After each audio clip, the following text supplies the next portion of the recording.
Altcare presents Massillon Tigers football on ESPN Radio 990, entering our 50th year as the radio home of the greatest show in high school football. The All-American Home Lending pregame show starts right now.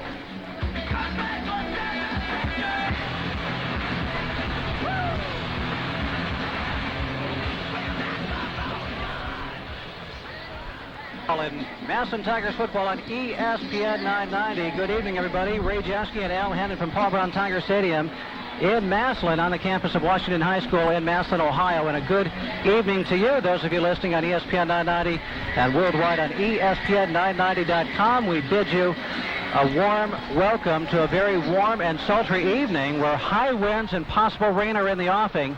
But temperatures are in the mid, even high 70s yet this late in the day, a day that touched near 90 degrees in Tiger Town. And the Massillon Tigers, 3-1 on this season, take on a good and dangerous 2-2 Firestone Falcons. And Al Hannon, this should be a tremendous game of some great power and some great skill and athletic ability on both sides. You're right, Ray. For anybody that knows football, they know the name Tim Flossie. And Tim Flossie brings his Firestone Falcons in here. Game 2 of the series.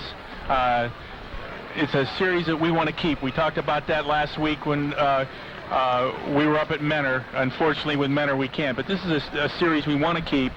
Last year, the Tigers prevailed 42-21. And again, anybody that knows Coach Flossie knows his Falcons will be prepared for this football game. 14 returning starters, 3 more lettermen on top of that for a total of 17 kids with experience.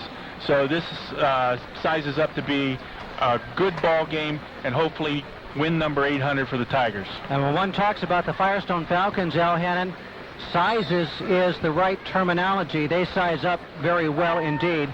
Tommy Brown, 315 pounds of Ohio State-bound offense and defensive tackle, and also a big 235-pound Cody Grice at the tailback spot.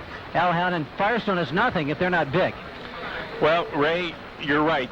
The Firestone offensive line averages, including their tight end, averages 249 pounds, similar to what we saw at Menor. They are a big, powerful group. On offense, they like to base block. They like to put a hat on a hat and just drive you downfield, and they do that very well. You mentioned 2 of their big power people. One, Tommy Brown, number 55, 6'4", 315, senior, offensive tackle. Big, strong, physical kid, verbal to Ohio State. And then number 32, Briante Dunlake, Cody Grice, 6'2", 235, senior running back. Big physical kid. Cody Grice will not avoid a collision. That's the line on him. His first steps are very quick, and for the Tigers to bring him down tonight, they have to hit him low, they have to gang tackle and control him by making him run east and west, not north and south. You're listening to Massillon Tigers football on ESPN 990, presented by Altcare. Altcare, do you have Altcare? And welcome to the Altcare pregame show. Do want to mention that a little bit later tonight, a chance for a great reward is coming to all of our great Tiger fans, listeners out there throughout Tiger Nation. The Marquee Mobility Magic Word. Just the thing you create. Here on ESPN 990 as the 3-1 Massillon Tigers take on the 2-2 Firestone Falcons. We're about 49 minutes away from the opening kickoff. Want to greet at the outset here, Al, a great longtime Tiger fan, convalescing, I understand, cannot be here tonight, but Tommy Frank. Tommy, we welcome you to the broadcast, and we bid you get well soon. Our good friend and many friends of yours have indicated their salute to you, including the great president of the Massillon Tiger Booster Club this year, Ron Schwartz. All the best to you, Tommy, and we hope you get on your feet soon. Al Hannon, just looking forward to this game tonight, and the speed, the athleticism.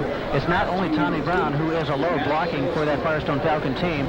Coach Flossie said to me, and maybe your research confirms this, but on the other side, another good tackle, and really some weapons all over the place. The quarterback more than serviceable, and a couple athletic receivers as well. That they got weapons all over the place on offense. Absolutely. You know, you talk about Cody Grice, Ray. When Cody Grice is out of the game and they will rotate backs, they bring in number 4, Darren McGinnis, 6'2", 210 junior.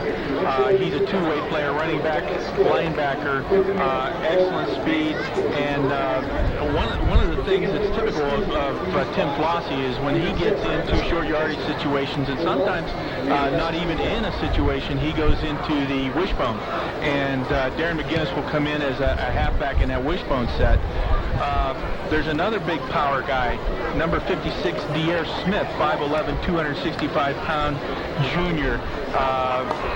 He's an excellent speed rusher.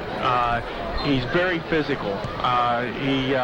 He does a nice job on the inside blocking and good tackle, not to the caliber of Tommy Brown.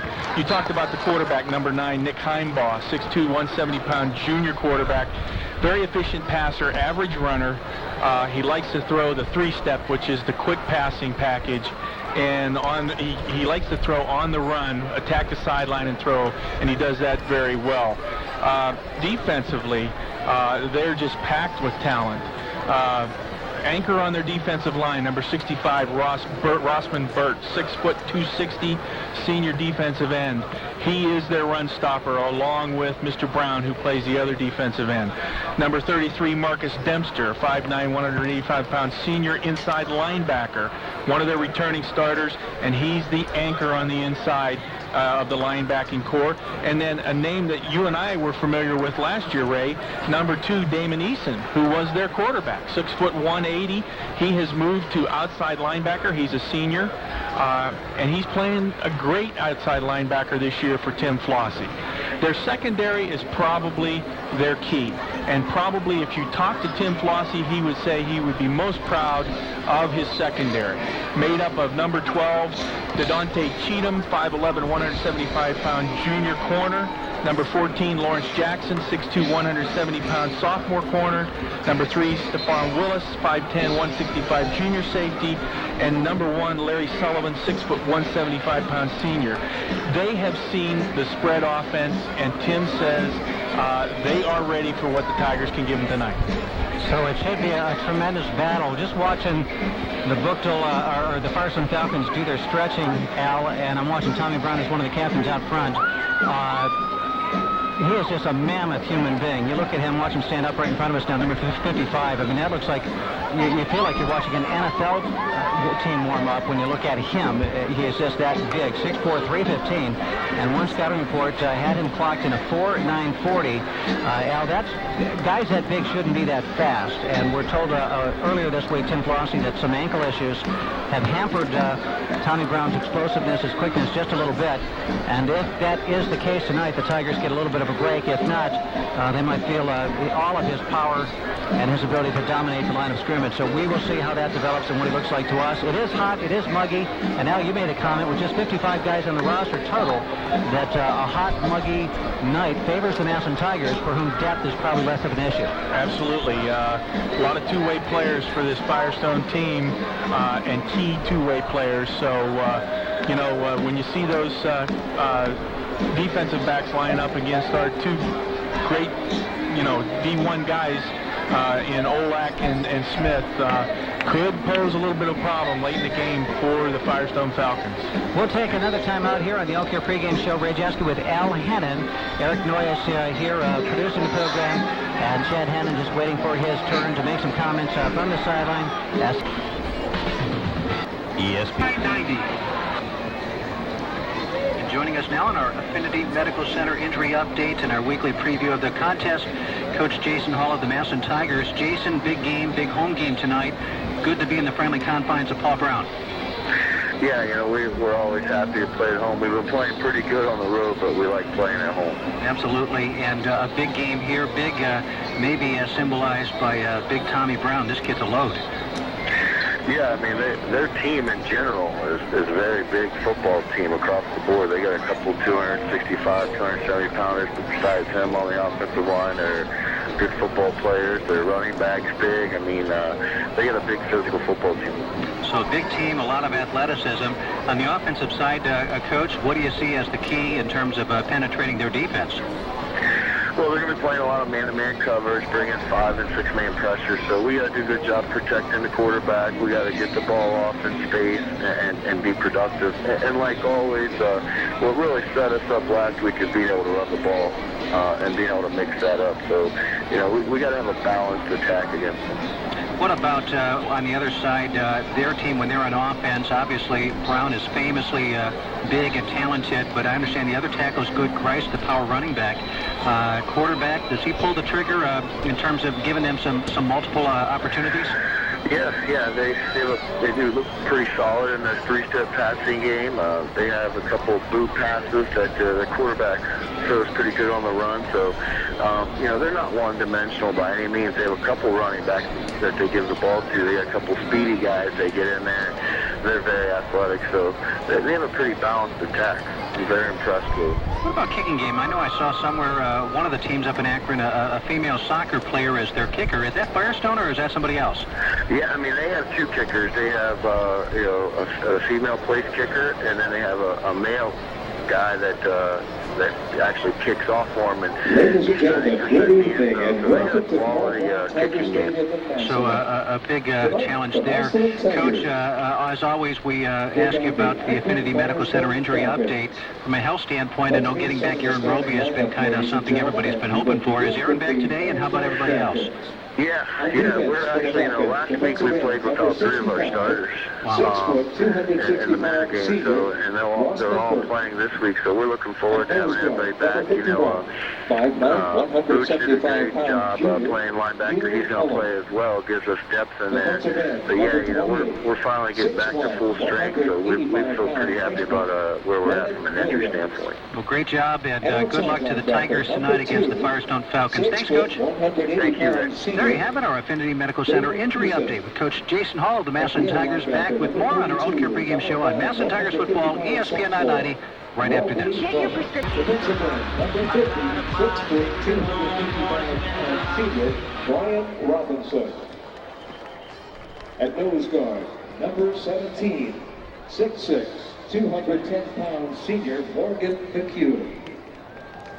Outside linebacker, number 2, 6', 185-pound junior, Robbie Plants. Inside linebacker, number 38, 5'11", 210-pound senior, Clayton Maddox. Also an inside linebacker, number 42, 6'3", 210-pound senior, Eric Roby. Outside linebacker, number 31, 5'11", 200-pound senior, Seth Melbach. Sacrificing. At safety, number 13 is 5'9", 160-pound senior, Ryan Skelly. At cornerback, number 1, 5'10", 165-pound senior, Tyler Allman. At cornerback, number 3 is 5'9", 170-pound senior, Tyler Miller.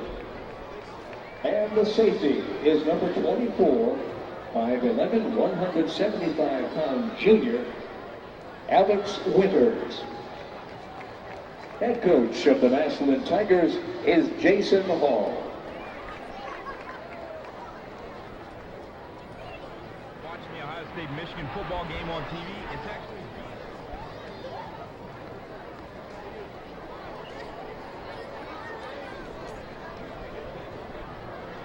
You have...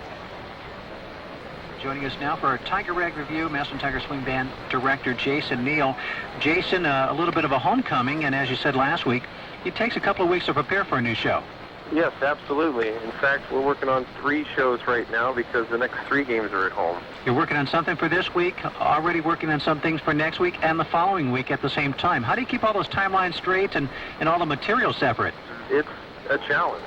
Getting the kids to stay on task with all those things is, something we ask of them, but something they work really hard at, and I think they take pride in the fact that they're able to pull it off and do a new show each home game. Let me ask you, I happen to live not far from Firestone High School, and in the past, I've many times have been treated to their practices late night. They were always remarkable. Are they bringing a band this week? Yes, they're bringing a band. In fact, I'm just getting ready to call their band director and have a little chat myself, kind of see what they're planning for tonight. And we always usually touch base as band directors, see what the other band's going to do. What about your own show, the Tiger Swing Band, the Firestone Falcon audience, more importantly, the Massillon Tiger audience? What should they look forward to? Well, tonight our theme is a mystery show. We've got a little spy music. We're using Get Smart and Pink Panther, Austin Powers, and James Bond. Oh, that is all good. I imagine you'll have a lot of imaginations running. Now, is Obi a little more Austin Powers? Is there a mini-me Obi or what? Well, that would have been a good one. He's going to be kind of like an Inspector Clouseau, going around trying to solve a little mystery that's happening on the field. A little comedy. A lot of those are, spoofs on the original James Bond, but we're also having about 120 middle school students join us tonight, 7th and 8th grade, so it's for the last 2 numbers. It's going to be a real neat show, and they're sounding good. Boy, between Get Smart and the Pink Panther, memorable themes, and then Austin Power the same, and Bond, really some great music has accompanied the Bond movies. Yeah, we're real excited about this theme. It's got really recognizable music, and we sure hope the crowd likes it tonight. Well, that'll be no mystery. They will, and good outcome for the Tigers. Well, there it is, our Tiger Rag review, and Jason Deal. Jason, thanks for your time, and good luck to you, to the group. A good show tonight. All right, thanks, Ray. There it is. Jason Deal back with more on our pregame show after this on Massillon Tigers football, ESPN 990. Hey, all you big Obies out there.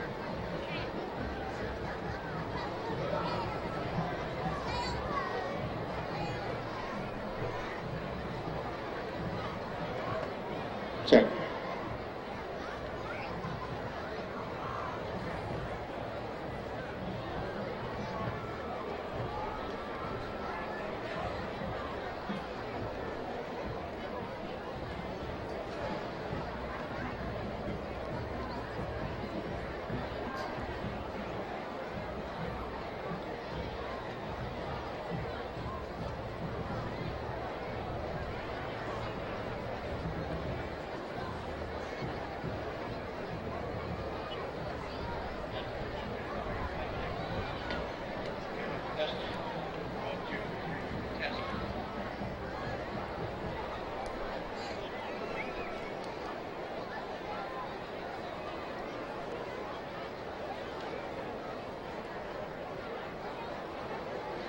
$5 a month.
Well, now you've got 3 outstanding inside linebackers to rotate, and so that's a strength. You become a better football team because of it. So very interesting there. Also, we heard the Tiger Rag review, Jason Neal. Great show, all about mystery, Al, tonight. Pink Panther and James Bond and Austin Power, some of the themes from which are going to build a great halftime show. So we'll look forward to that when that time comes. But Al Hannon, the big conversation with Chris Easterling was all about the unanswered questions that you don't want to remain unanswered going into 2 weeks game from tonight against Steubenville. Since next week's game, the Canadian team might not give the stiffest competition. Tigers got to come out and play better or as well as they did last week at Menor and build on the game from Menor. Well, you're right, Ray.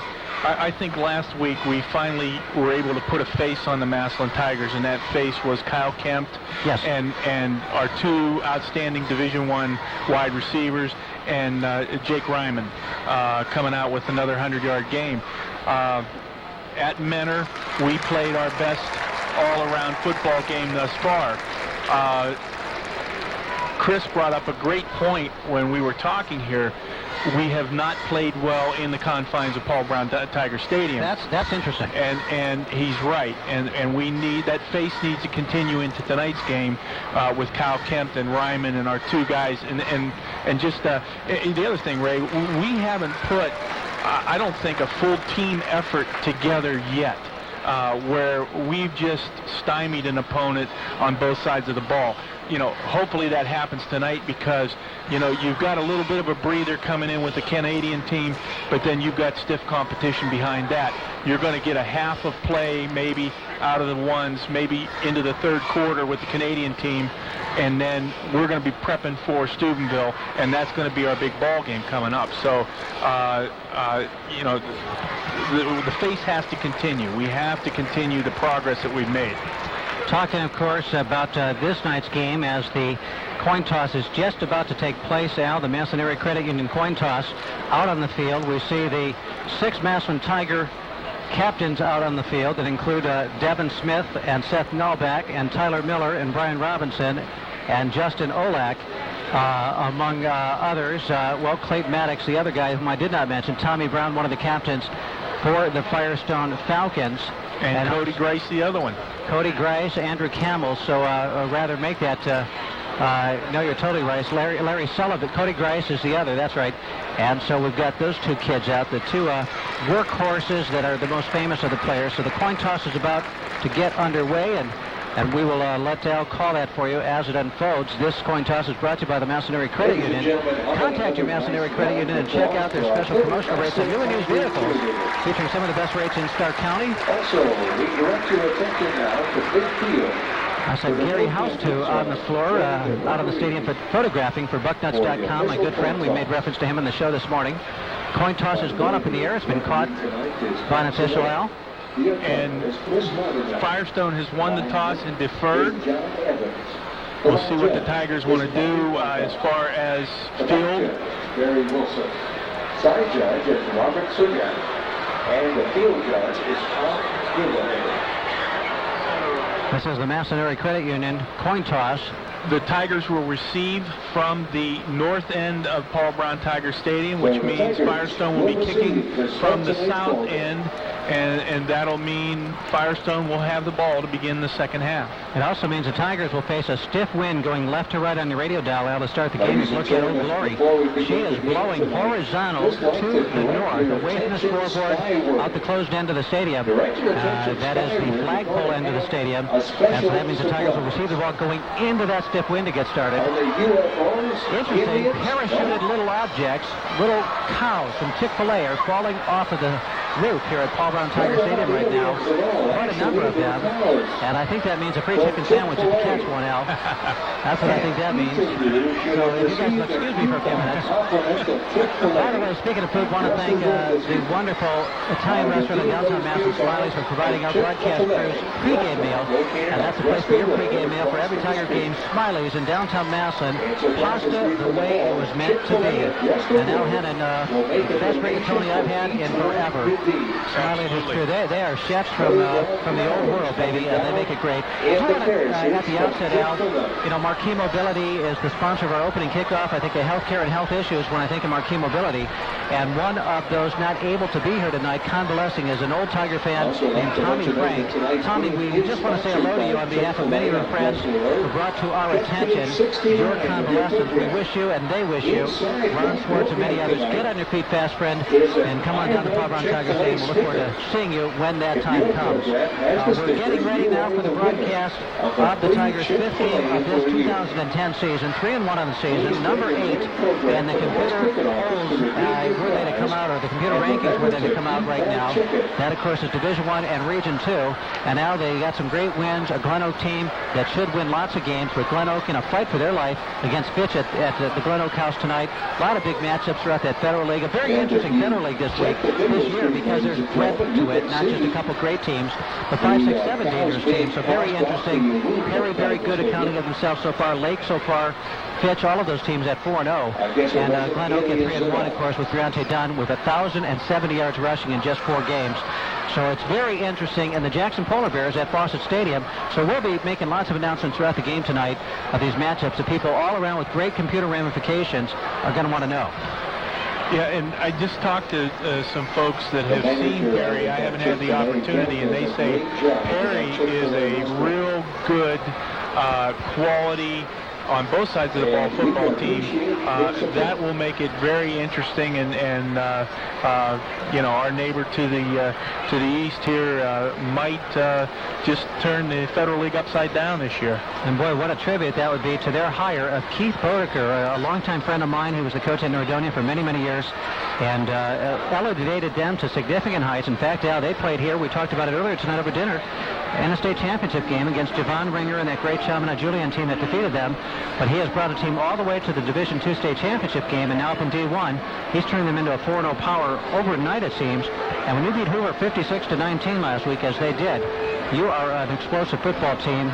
And John Miller, the great running back for them so far, Cody Marner, the quarterback, they've got some weapons. No longer strictly in the wing team, are they? No, they. That's the impressive thing. First year, a complete turnover in their offensive and defensive philosophies, and they're doing that well. That doesn't happen normally. Usually there's a learning curve. Right, and you got to give credit to Coach Bodeker and his staff, because they've got them in a great position in the Federal League and in the state if they continue to do what they've been doing. Very, very interesting stuff happening countywide and beyond around the state. How about this? Moeller and St. X getting after tonight down in Cincinnati, Al. Cincinnati St. Xavier and Moeller tonight locking heads in Division I Region 4. We'll take our final time out of this All-Care pregame show. We'll come right back, set the starting lineups for you, and get you ready for the Marquee Mobility opening kickoff right here, Massillon Tigers football on ESPN 990.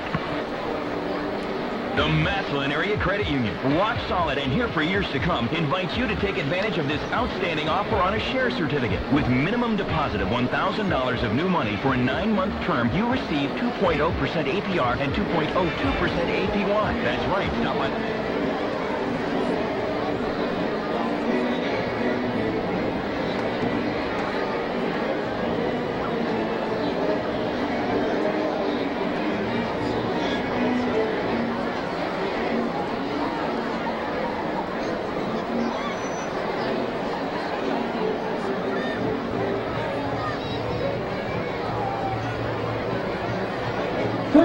Presenting the colors of the United States of America, American Legion Post 221.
everything possible to try.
Kickoff on ESPN 90. Speaking of Marquee Mobility, with insurance-based solutions to all your mobility needs, Marquee Mobility doing so many wonderful things in the greater states and throughout this part of the country, the greater region. The Marquee Mobility magic word is one of their great feats, and that is that they're going to reward somebody. If you learn the magic word by the end of tonight's game and you're the right caller on the Ray Jeske Show, the morning show, which I have the privilege of hosting Monday mornings at about 7:20, 7:30, somewhere in there, you get the right caller. You'll win yourself a Save-A-Lot $150 shopping spree and some more goodies on top of that, including a Panera Bread gift card. So a very outstanding package courtesy of Marquee Mobility. And more about this coming up that on Friday lunchtime, noontime, Friday of November the 12th, a free lunch will be served at the Eagles 190, sponsored by Marquee Mobility. And if you attend that and just learn more about the mobility issues, you'll get a free lunch. Much more importantly, you'll have explained to you all of their options in healthcare, including their power, different kinds of their power wheelchairs and walkers and all kinds of things that impact the mobility issues and many other healthcare issues besides. More about that as time goes on. Very close to the kickoff here, and the Massillon Tigers will receive the opening kickoff of this football game. We learned that in our Massillon Area Credit Union coin toss. At Al Hendon now, the Tiger Swing Band have taken the field. That means we are moments away from the alma mater and moments away from the national anthem and moments away from our Marquee Mobility opening kickoff. I do want to mention that before the next game, you can grab a delicious meal and a refreshing beverage at Cosmos Grill.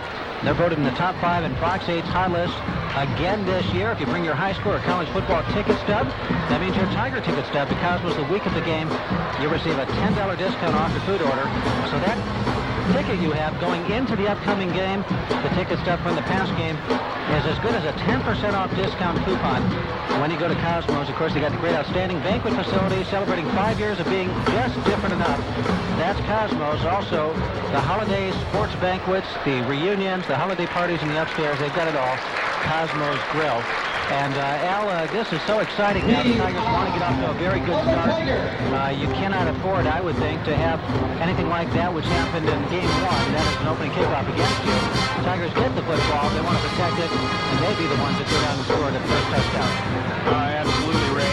And I think we've grown up to the point where that's not going to happen to us tonight.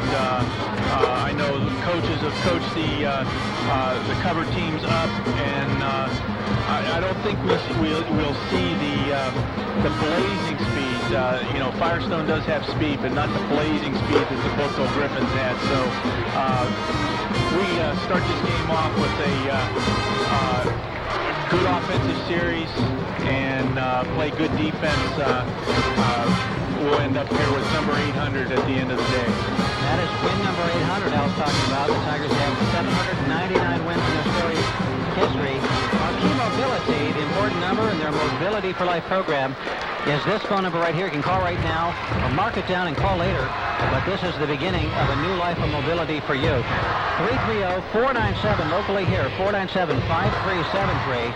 And if you're listening on ESPN990.com throughout the state of Ohio, around the country, that phone number becomes a toll-free number, and it goes like this: 1-888-5759. So if you have loved ones who don't get around quite so well as they used to, be sure to call that on their behalf and get it started. 888-871-5759. And you can help them enjoy improved mobility for life. More importantly, they will help you locate the insurance program that might just pay for it all for you. The Massillon Tigers are coming out of the locker room through the tunnel now. The big Giants overhead saber-toothed tiger tunnel, if you will. And a lot of the boosters and the sideliners and their fans and their cheerleaders in the end zone are waiting them to send them onto the field. A big black M is in front of us, and right now the alma mater is about to be performed before this Tiger football game.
Touching moment before these Tiger football games, and no doubt for all of you around the world on ESPN990.com and listening back home on ESPN990, or of course our Massillon Cable Channel 10. I do want to remind all of our listeners that tomorrow morning, 10 o'clock, These Girls Got Game, a program that celebrates greatness in women's athletics every Saturday morning, 10 to 11. If you have a youngster, a young lady aspiring in the fields of athletic endeavor, tune in to These Girls Got Game. They will love it. Well, I think we've got, looks like the whole junior choir. Looks like a much younger class of kids out there. Middle school, yeah. Getting ready to sing the national anthem for us. So that's the middle school.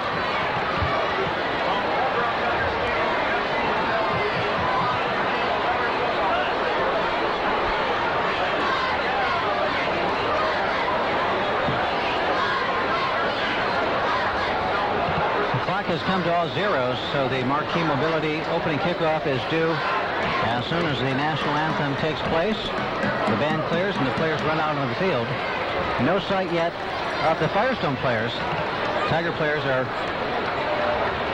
pacing up and down, getting ready to come flying through the tunnel. See Danny Mack jumping up and down right now, getting all ready.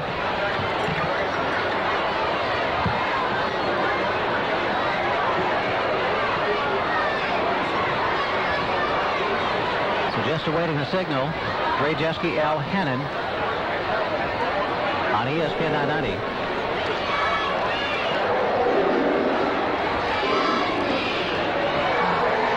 The Giant Tiger is growling.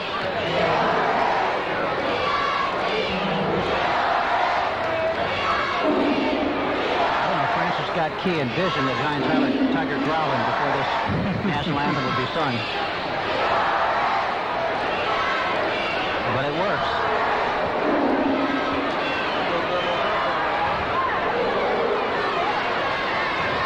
All your touchdowns tonight will be sponsored by Notre Dame College, where they're changing the world one student at a time in the extra point attempts. Ohio Fidelity Title Agency. Ohio Fidelity Title Agency, Massillon's 23rd title.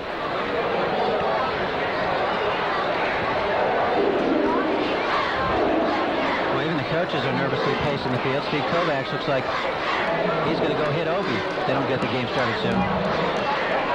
If you know Steve, that's typical. I think Steve can bend crowbars with his bare hands. That's what I think.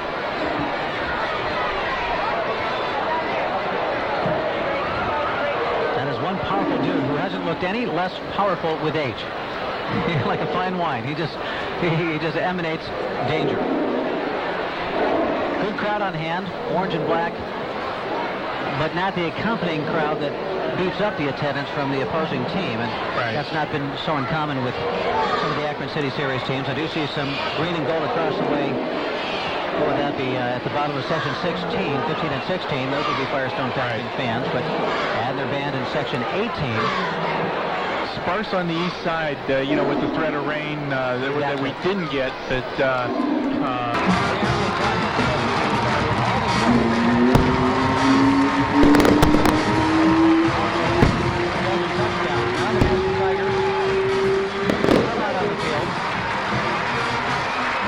the hoop. Fireworks go off. Crowd comes to its feet and applauds rhythmically to hold that Tiger.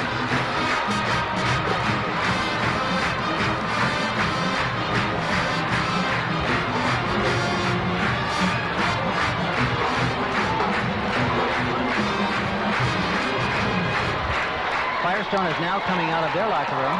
Down by the stadium end, or the scoreboard end. To the ocean, white reform. God bless America, my home. God bless America to be sung right now. Ladies and gentlemen, please welcome to the field the Massillon Middle School 7th and 8th grade choir. Tiger, 7th and 8th grade. Aaron Coleman and Jason Rock. Choir right now. Will you please join them in the singing of our national anthem.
The 7th and 8th grade middle school choir. And it has a number, Al, well over 100 kids. Great job. Great job. Well, that'll make a town and parents proud, that's to be sure. We're ready for football now on ESPN 90. Massillon Tigers football, the Marquee Mobility for Life opening kickoff. Again, their local phone number, 497-5373. Around the world, 888-871-5759. That's Marquee Mobility. And we're ready now as the 3-1 Massillon Tigers take on the 2-2 Firestone Falcons. Firestone will be kicking right to left on the scoreboard toward the flag end zone, the flag end of the field. And the flag, speaking of it, has been blowing almost horizontal for most of the pregame the past hour. In other words, to the north, a strong wind gusting up from the south. Right now, it's kind of has died down for the moment, but Al said they're predicting gusts that could approach the 50-mile-an-hour number. And Al, I'm looking at the smoke coming from the fireworks right to left on the field, too, and that was blowing in quite a wisp just a moment ago. So a very, very windy night, hot and humid. And the wind, they always say it in rainy games, it's more than the wetness, it's the wind that accompanies it. Oftentimes it can affect the passing game. Yeah, more so the wind. I think our kids are used to throwing the wet ball. Our coaches make sure of that, but you can't account for the wind, especially when it gets down to the surface level and it starts to swirl. That makes the problems. Devin Smith and Justin Oleg back deep to receive for the Massillon Tigers. And kicking is Alana Gaither. Let me correct that. She is the place kicker that will kick the extra points. Joshua Brevance, who wears number 36, she number 16, is a sophomore, and he kicks a line drive that hits Devin Smith. They fake the reverse to Oleg. Smith keeps it on the left side. 40, he's got room, 25-30, and all the way up to about the 33-yard line goes Devin Smith as they fake the reverse to Justin Oleg. Devin taking it firstly at the 5-yard line on the right hash mark and swinging wide to his left, coming near the goal line, turns it upfield. There is a flag back at about the 23-yard line now. And it looks like they're going to march it off against the Tigers. Well, you think a block in the back from that play. Either a block in the back or a hold. Oh, it's a hold. So they are calling holding. The 10-yard mark off from the 23. The kick return actually went all the way to the 33. So that brings it back 10 yards from the point of the infraction to the 13. That's a 20-yard penalty in effect, although 10 yards technically. 1st and 10 now from the 13. The Tigers go left to right on your radio dial. 6 seconds into the contest. No score, of course. Kept his hit. Ball comes out. And I believe that the Firestone Falcons have it at the 2-yard line. Kemp got hit from his backside. Al, it looks like number 87 got to him. And we don't have a number for number 87. I do not on my roster. But they're glad he's on their team because he just lowered the boom to the backside of Kyle Kemp. The ball came out. And it will rest on the 3-yard line. The Falcons, with 11:49 left in the first quarter, 11 seconds into the game, have jarred the football loose and gotten on it. And Firestone is 3 yards away from taking a lead. Under center comes Heimbaugh now, the big quarterback, 6'2", 170 pounds. Cody Grice is the fullback, and the offside eye of the tailback make it. He bowls his way into the end zone, touchdown. Boy, he just carried people at the goal line straight back into the end zone.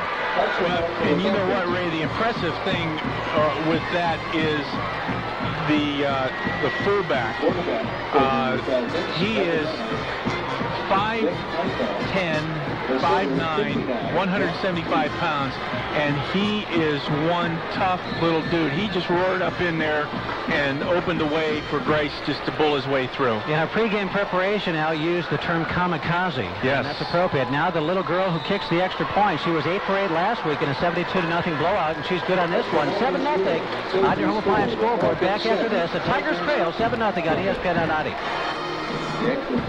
Join Menards this week in saluting our American-made products with Menards made in a sandwich they like to call Jaws. Add fries or rings and you've got a meal fit for any Tiger fan. The Cameo Grill, 809 South Erie Street in Massillon. The Cameo Grill, home of the famous Cameo Burger. Kitchen open late after the football games.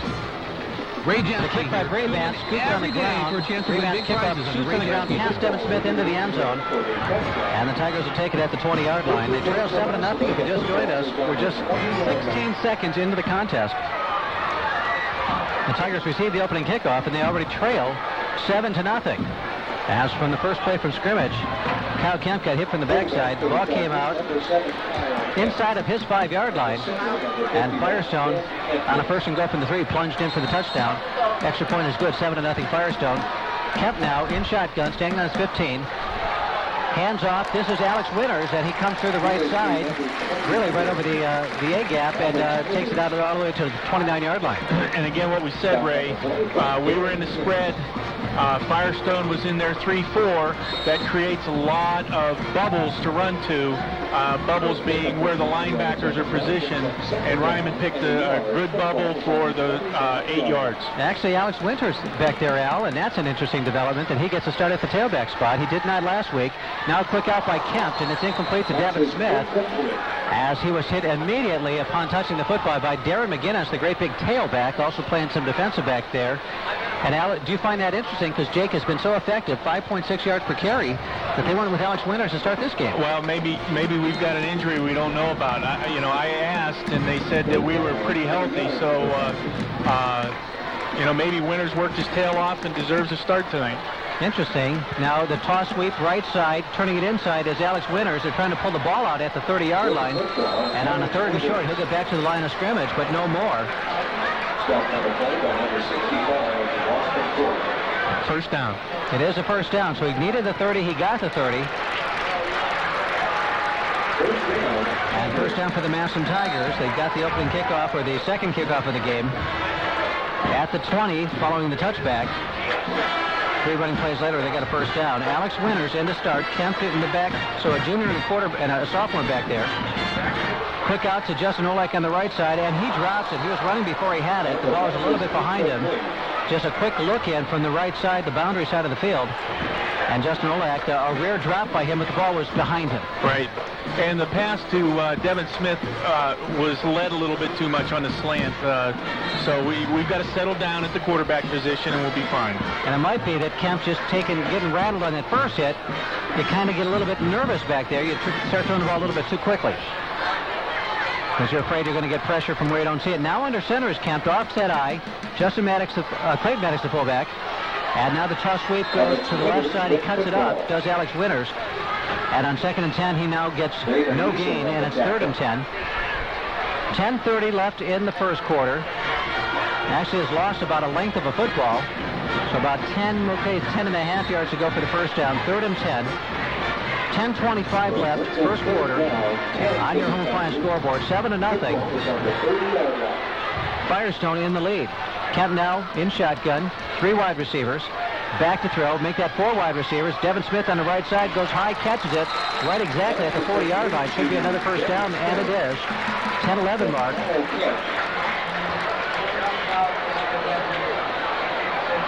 Might be a little bit short, Ray. Well, that's interesting if it is short, because Devin Smith looked right at the 40-yard marker, but the play started slightly past the 30, as this series did. And so he needed maybe another football length. So 4th and a football length at the 40-yard line, the Tigers' own 40. I formation. Maddox leading Winters. Under center is Kemp. Hands off. Winters, he's got a hole. He's got a first down and a lot more, all the way up to the 46-yard line. And so a very nice run. A good hole over the right side, and Winters able to knife through there. Good job by Winters. Noticed his pad level was nice and low, which helped him knife through for more than the first down. First quarter action brought to you by Menards. The store's so big you could put a football stadium inside of it, because they've got everything. That's Menards. 1st and 10. Tigers on their own 46. I thought Maddox jumped, but he got away with it if he did. And up the middle goes Alex Winters at 5 yards. Either Clayton Maddox got a perfect jump, or he got away with one, because, boy, he was off the ball quick there. It is 2nd and 5 now. Right at midfield, a little past midfield. Kemp comes in with the play. The ball is just about on the boundary hash mark, right in front of the Tiger bench, so it's a short trot over to get an instruction from the coach. Devin Smith wide left, Olek wide right, toss to Winters. They establish a run, and he's gone. He'll get tackled now by the safety just shy of the 40-yard line, but not before he gets first down yardage as he blew past the 1st and 2nd levels. There's a flag at midfield. You know what's interesting, Al, is the yellow shoes of one of the Firestone players can create an optical illusion. There's a flag all the time, and I'm surprised they allow that color to be on shoes like that. And we just got called for a hold. Interesting, Ray, notice that the noseman for Firestone did a nice job of penetration, and really his penetration caused that hole for Winters to scoot through. So be interesting to see what happens the rest of the ball game. Fake handoff, Kemp back to throw. He's going deep. He's got Devin Smith. And it gets knocked down at the last moment by Lawrence Jackson, the sophomore 6'2" wide defensive back for Firestone. As Devin had the advantage, but the ball hung a little bit. And young Jackson was able to close the gap and dive and get his left hand between the football and Devin Smith and knock it away. So that brings up 3rd and about 15. Well, and again, Ray, we're throwing into a pretty stiff breeze right now, so that could have held that ball up for us. Yeah, absolutely, that surely did. Boy, it was a home run looking play developing as Devin was 5 yards ahead of the coverage. And the ball was first thrown. Now in shotgun is Kempt on 3rd and 15. Swing pass over the right side to Winters. Oh, this is the Carl Roberson. He gets past midfield, past the 45, and down to first down territory. Little screen pass to Little Jakar, and he goes off for more than 15 yards and gets the first down. And that was taking advantage of the hard rush by the down people of Firestone, the defensive ends, and really the outside linebackers. Threw behind the outside linebacker to Jakar on the screen and went right up the field. Sort of the passing equivalent to the draw play, and it's effective. Now the handoff to, this is Jake Ryman, and he smashes up the right side for about 3 yards on 1st and 10. And this will bring it down close to the 40-yard line of Firestone. 8:40 left on your home appliance scoreboard. 7-0 Firestone. As they scored on the second play from scrimmage of the football game. I formation under center is Kempt. Kevin Smith wide left. Ball at the 41-yard line. Handoff goes to Ryman. Rough handoff, but he gets it eventually and is able to fight his way forward all the way to about the 35-yard line. Al, there are gaps in between those massive defensive linemen of Firestone. Doing a nice job up front of getting a hat on a hat and the back running to the bubble between two down men where the linebacker is to get into open space. 3rd and 2. 7:55 first quarter. Tigers trail. Handoff goes to Ryman over the right side. He will get just about those 2 yards. We'll see. He's close. And boy, I'm telling you, Al, repeatedly, Clayton Maddox, he is so quick off the ball that it's almost an optical illusion that he is jumping. He is that quick. He anticipates the count, and he moves the second, the split second that he can. And boy, does he get an advantage firing up in there and opening the hole. 1st and 10 now for the Tigers, as they do have first down yardage at the Firestone 33. Really establishing themselves. It's hot, it's muggy, very hot and muggy. And long drives like this play into the Tigers' hands. Back to throws Kempt. He's got Devin Smith on a post pattern. He's got Devin Smith. Oh, just overthrows him. Devin cannot quite catch up to it in the end zone. And it's a long incompletion on 1st and 10. Brings up 2nd and 10 now. Boy, Kempt just slightly, maybe by a yard, overthrew the streaking Devin Smith. That would have been an easy touchdown. Trying to throw the post pattern, single receiver side post pattern, and just a tad overthrown. We run this again, we'll probably have 6. So he threw one like that into the wind, and it was held up a little bit, so therefore was short. This time he leads, and he compensates, and slightly too much. Now a quick out, and this is Devin Smith on the left side. He's got the 30, he's got the 25, stiff arm. And all the way to the 20-yard line, he is finally brought out of bounds, but not after he gets first down yardage. And until after he gets first down yardage. And if Firestone continues to play the 10-12-yard cushion that they're playing with their corners, we can eat their lunch all night long on that throw. 1st and 10, just a rope to the outside by Kempt, and he gives you that opportunity to do that. One man in the backfield is Ryman. Roberson in the slot, now goes in motion. And the handoff goes to Jake. He goes right up the middle, spins out of a tackle, spins out of another, all the way down to the 12-yard line. Gain of 8 on the play. This will bring up 2nd and short at the 6:50 mark of the first quarter. 7-0 Firestone. Lead the Massillon Tigers in your home appliance scoreboard. A Moose Hog update. Off comes Roberson. Off comes Ryman.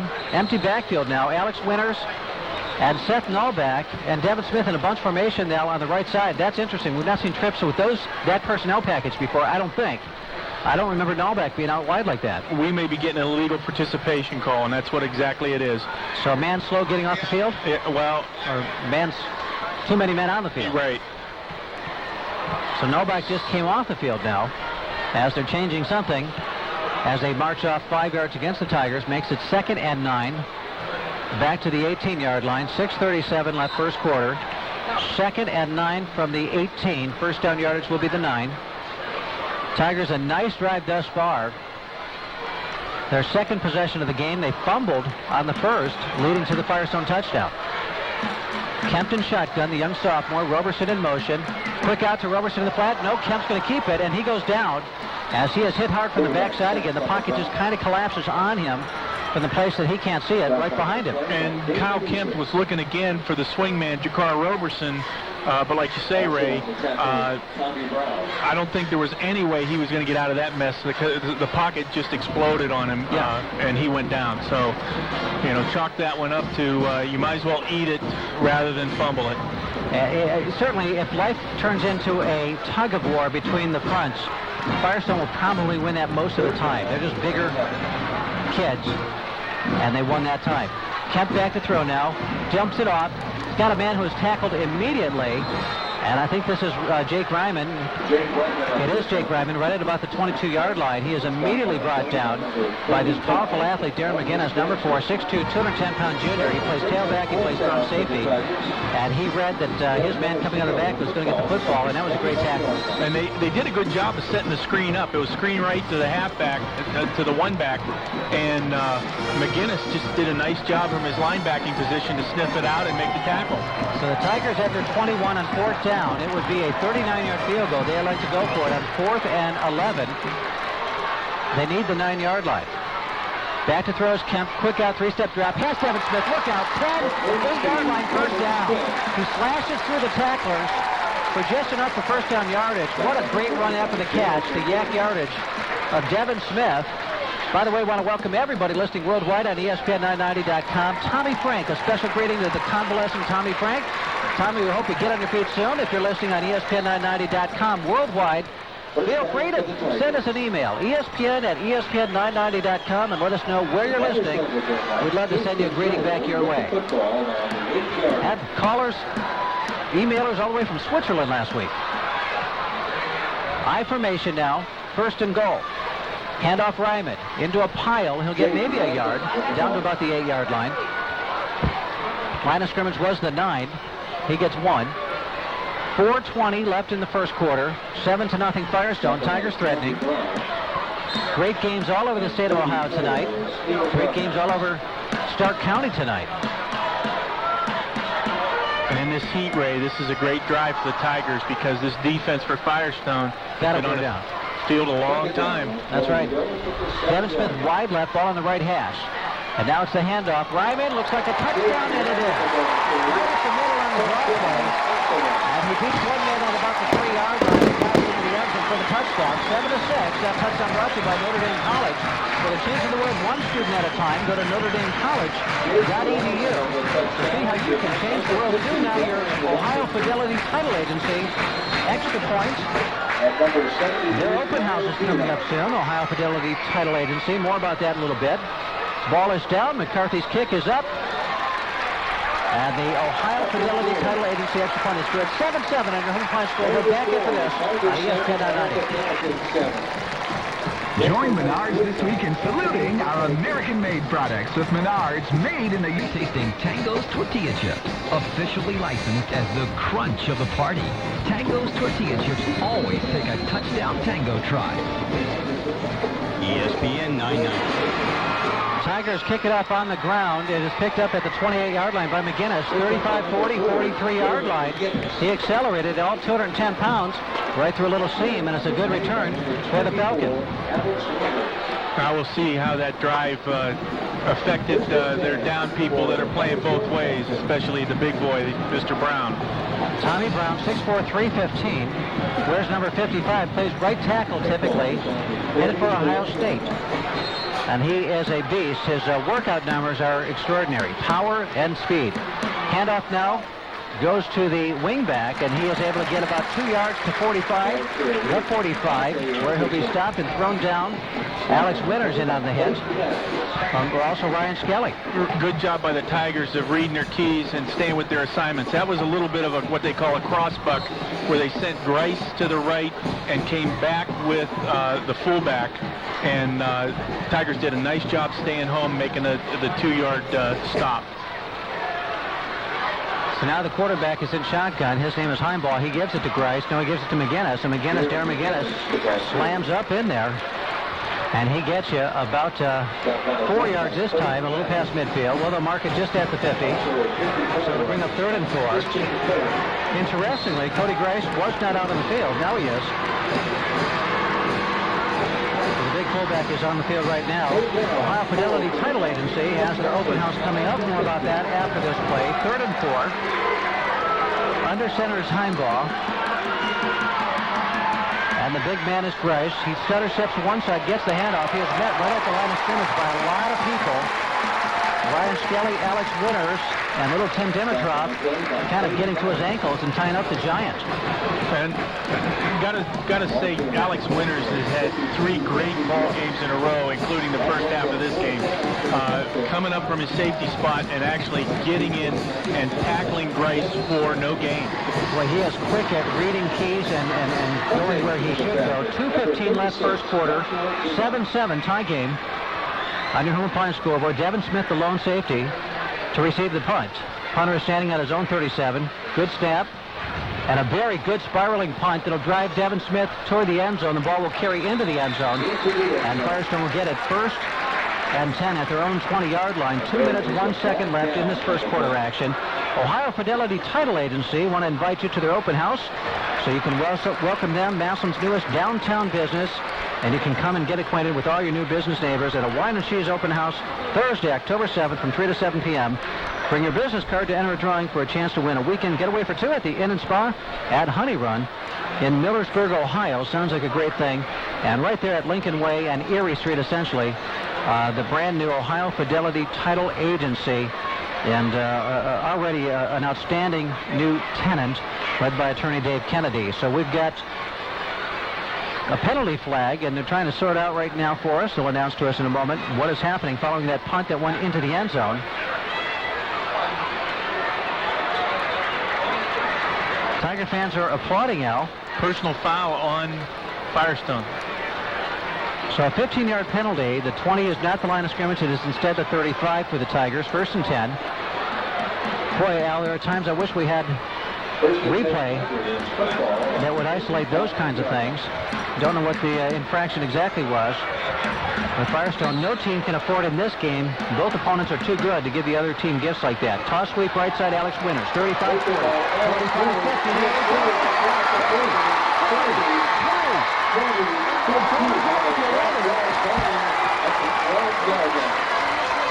And a nice little wrinkle for the Massillon Tigers.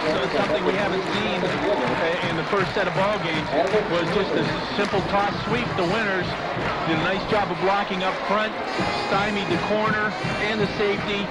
Winters scampers down to the 12-yard line. Broke a tackle, an arm tackle at the 50, and then carried a guy from about the 17 down to the 12-yard line. So a tremendous gain. Almost 50 yards for Alex Winters on 1st down. Now Jake Ryman gets a handoff, and he'll be sacked behind the line of scrimmage at about the 8-yard line. So hit behind the line for no gain at best. And it remains 1st and 10. Make it 2nd and 10 now from the 12-yard line. Tigers can get a 1st down at the 2. But what a game Alex Winters is off to now. He has been a monster from a safety spot, has made several hits already, and now more than a 50-yard run from scrimmage. And that was the fastest we've seen him run all season. He's really not been the featured running back yet this year, all that much. Now fade route, corner of the end zone, Devin Smith. And just beyond his outstretched arms, out of bounds, in the left far corner of the end zone, toward the scoreboard, away from the roof side of the stadium. And boy, the throw is right on line and just a little bit too far. Otherwise, it's another touchdown for the Tigers. So that brings up 3rd down and 10 yards from the 13-yard line. I like the touch Kemp threw on that. That was a beautiful-looking pass out, just to let him slightly too much. He's trying to guess how much into the wind you got to throw. And that's not an easy throw for a sophomore quarterback. Trips wide left. Quick out on the right side to Olak. He's going to operate against his man after the catch and gets to the 10-yard line where he is tackled. A nice open field tackle. And now flags have come up. Al, I think Firestone's losing their composure. There was a whole bunch of stuff after the play. So you call that on the Massillon Tigers? I think you're going to call it on the Tigers. My goodness. A personal foul on the Tigers. So somebody of the Tigers has compensated and gifted Firestone a penalty now.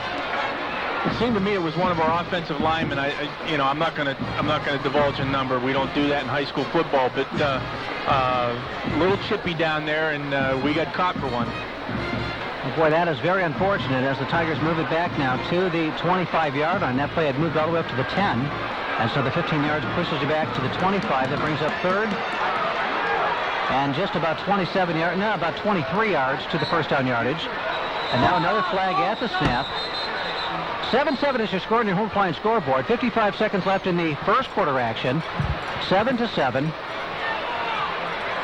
As the Falcons scored on a 3-yard touchdown run by Cody Grice, following a fumble behind the line of scrimmage when the quarterback Kempt on first down was blasted from behind and lost the football at the very beginning of the game. And a long sustained drive by the Tigers gave them their touchdown. 7-7, 55 seconds left, first quarter. 3rd and 23, make it a 4th and 23 play now. Field goal? 23 would give a first down. Looks like we're going to try the field goal, Ray.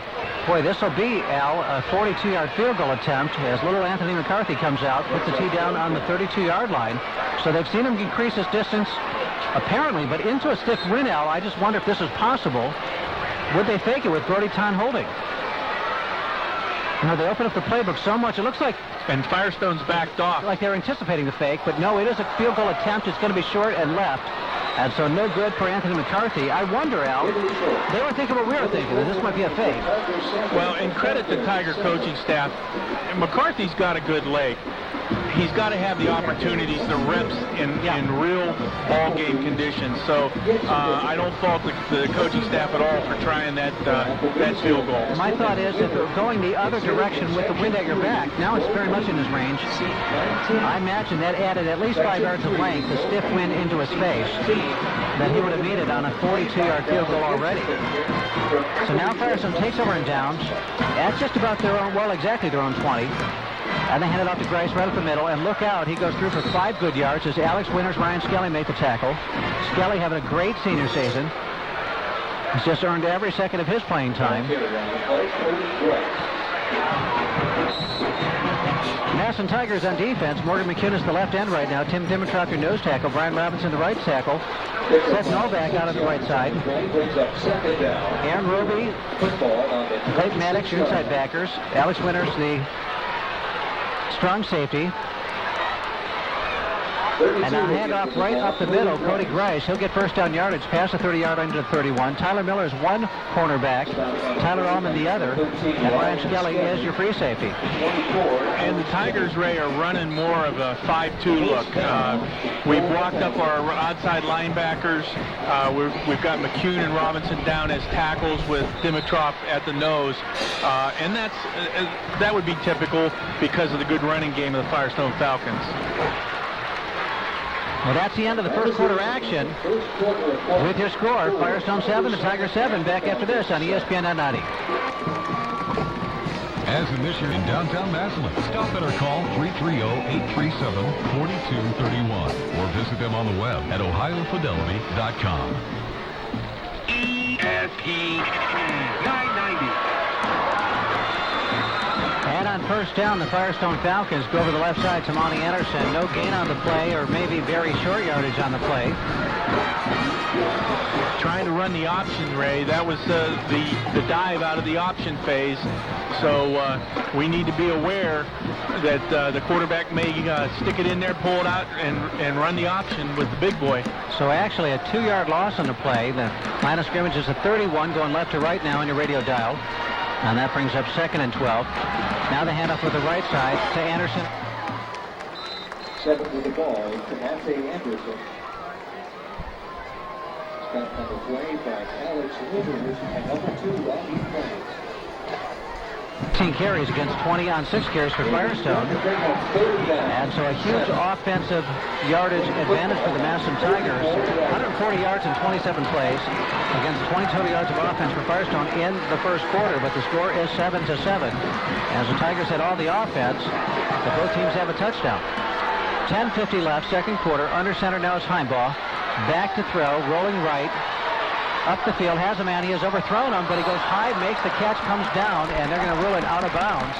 Boy, that would have been a whale of a catch, Al Hennon, that Tamonte Anderson went high for. And really, Ray, the quarterback could almost run for that first down. Threw a high ball to Anderson. Anderson couldn't get his feet down inbounds before his body went out of bounds. But quarterback had a running lane there. That makes a big mistake by him because it'll now turn the ball over on downs, and Firestone will have to punt it. 4th and 7. Punter is standing at about his own 22-yard line. Devin Smith, Tyler Miller back at just inside of their 30. And the punter has the wind at his back. Let's see what he does with it. He kicks a low line drive. Or that's into the wind, sorry. Devin Smith takes it to 40, 45, breaks the tackle 50, breaks the tackle 45, goes out of bounds there. There is a flag there. Thrown also at the Firestone 45-yard line. And we're going to get flagged again, Ray, I believe, for a hold or a block in the back, one of the two. Initial indication is it's against Massillon. It is a hold. And so that'll move it back 10 yards from about the 45, it looks like. Boy, not necessary, as Devin Smith ended up going down there at that point anyhow. And so that attempt at a block only cost your team 10 yards. Back to the 44-yard line. Going right to left. Now with the wind at their back are the Tigers here for the second quarter action. 10:36 second quarter. They did pretty much what they wanted on offense last quarter. Got one touchdown to show for it. Missed a field goal on their other drive to show for it. They've got trips wide right. Back to throws Kemp. Quick three-step drop. Shoots it out to Jakar Roberson. And he's looking to make something happen. He gets outside midfield. And boy, his quickness, Al, he went backwards before he went forwards. And it looked like he was going to lose yardage, but he just outran the contain and able to get up the right side. And Tyler Robinson just hit big number, looks like 87. The guy that we could not get a number for after the sack. With a decleater to spring Jakar Roberson. What a block. Number 34, the junior, from down south a little bit this past year, came into the program. And Coach and I talked about him on the air the other day. Boy, he is getting comfortable in this system. Under center is Kemp. Fakes the handoff. Back to throw. Going for it all. Devin Smith. Wind at his back. Got it. 10 for the touchdown. And Devin Smith sucks it in. A perfect throw from Kemp. And it's 13-7 now for the Flying scoreboard. That touchdown right by college. With a change in the world, one student at a time with a Notre Dame college. Got EDU to see how you like Devin Smith can change the world. One score at a time, and now for the Ohio Fidelity Title Agency, extra point, Ohio Fidelity. Extra point is Anthony McCarthy. Brody Ton to hold. Good snap. Ball is down, kick is up, and it's great. And it's 14-7. We'll keep it right here. ESPN 990. Ray Jeske with Al Hennon. Chad Hennon down on the field for us. Eric Noyes up in the box. And Devin Smith just away. Now that the wind is at the back, Al, that was easy. Well, I was just going to say, Ray, big difference in Kyle Kemp with the wind at his back. That ball was perfectly thrown. I think the sophomores having a little problem going toward the scoreboard. But once he got turned around, that was a beautiful throw. High wind on the field going exactly the direction south to north of the field itself. You can see the big Old Glory, the big flag behind the bleachers on the north side of the stadium, blowing horizontal. And so that pass is perfect. Now somebody from the military is getting saluted. By the way, here is here with his wife Camille and their 7-month-old son, Carmen Anthony Michael. Now the kickoff by McCarthy for the Tigers. It is snatched up by the Falcons at the 10, the 15, the 20, right up the middle, 25-30, and finally at the 34-yard line goes down Jordan Schaefer, a 5'10", 160-pound senior. A helmet comes flying off by Schaefer, but a good return as he puts his helmet back on, walks to the sideline, did his job. The Falcons in operation at the 33-yard line. 10:14 left, second quarter. 14-7, the Massillon Tigers in the lead. And we'll see if Firestone can now sustain a drive. Their big guys have been out on the field the entire game, Al.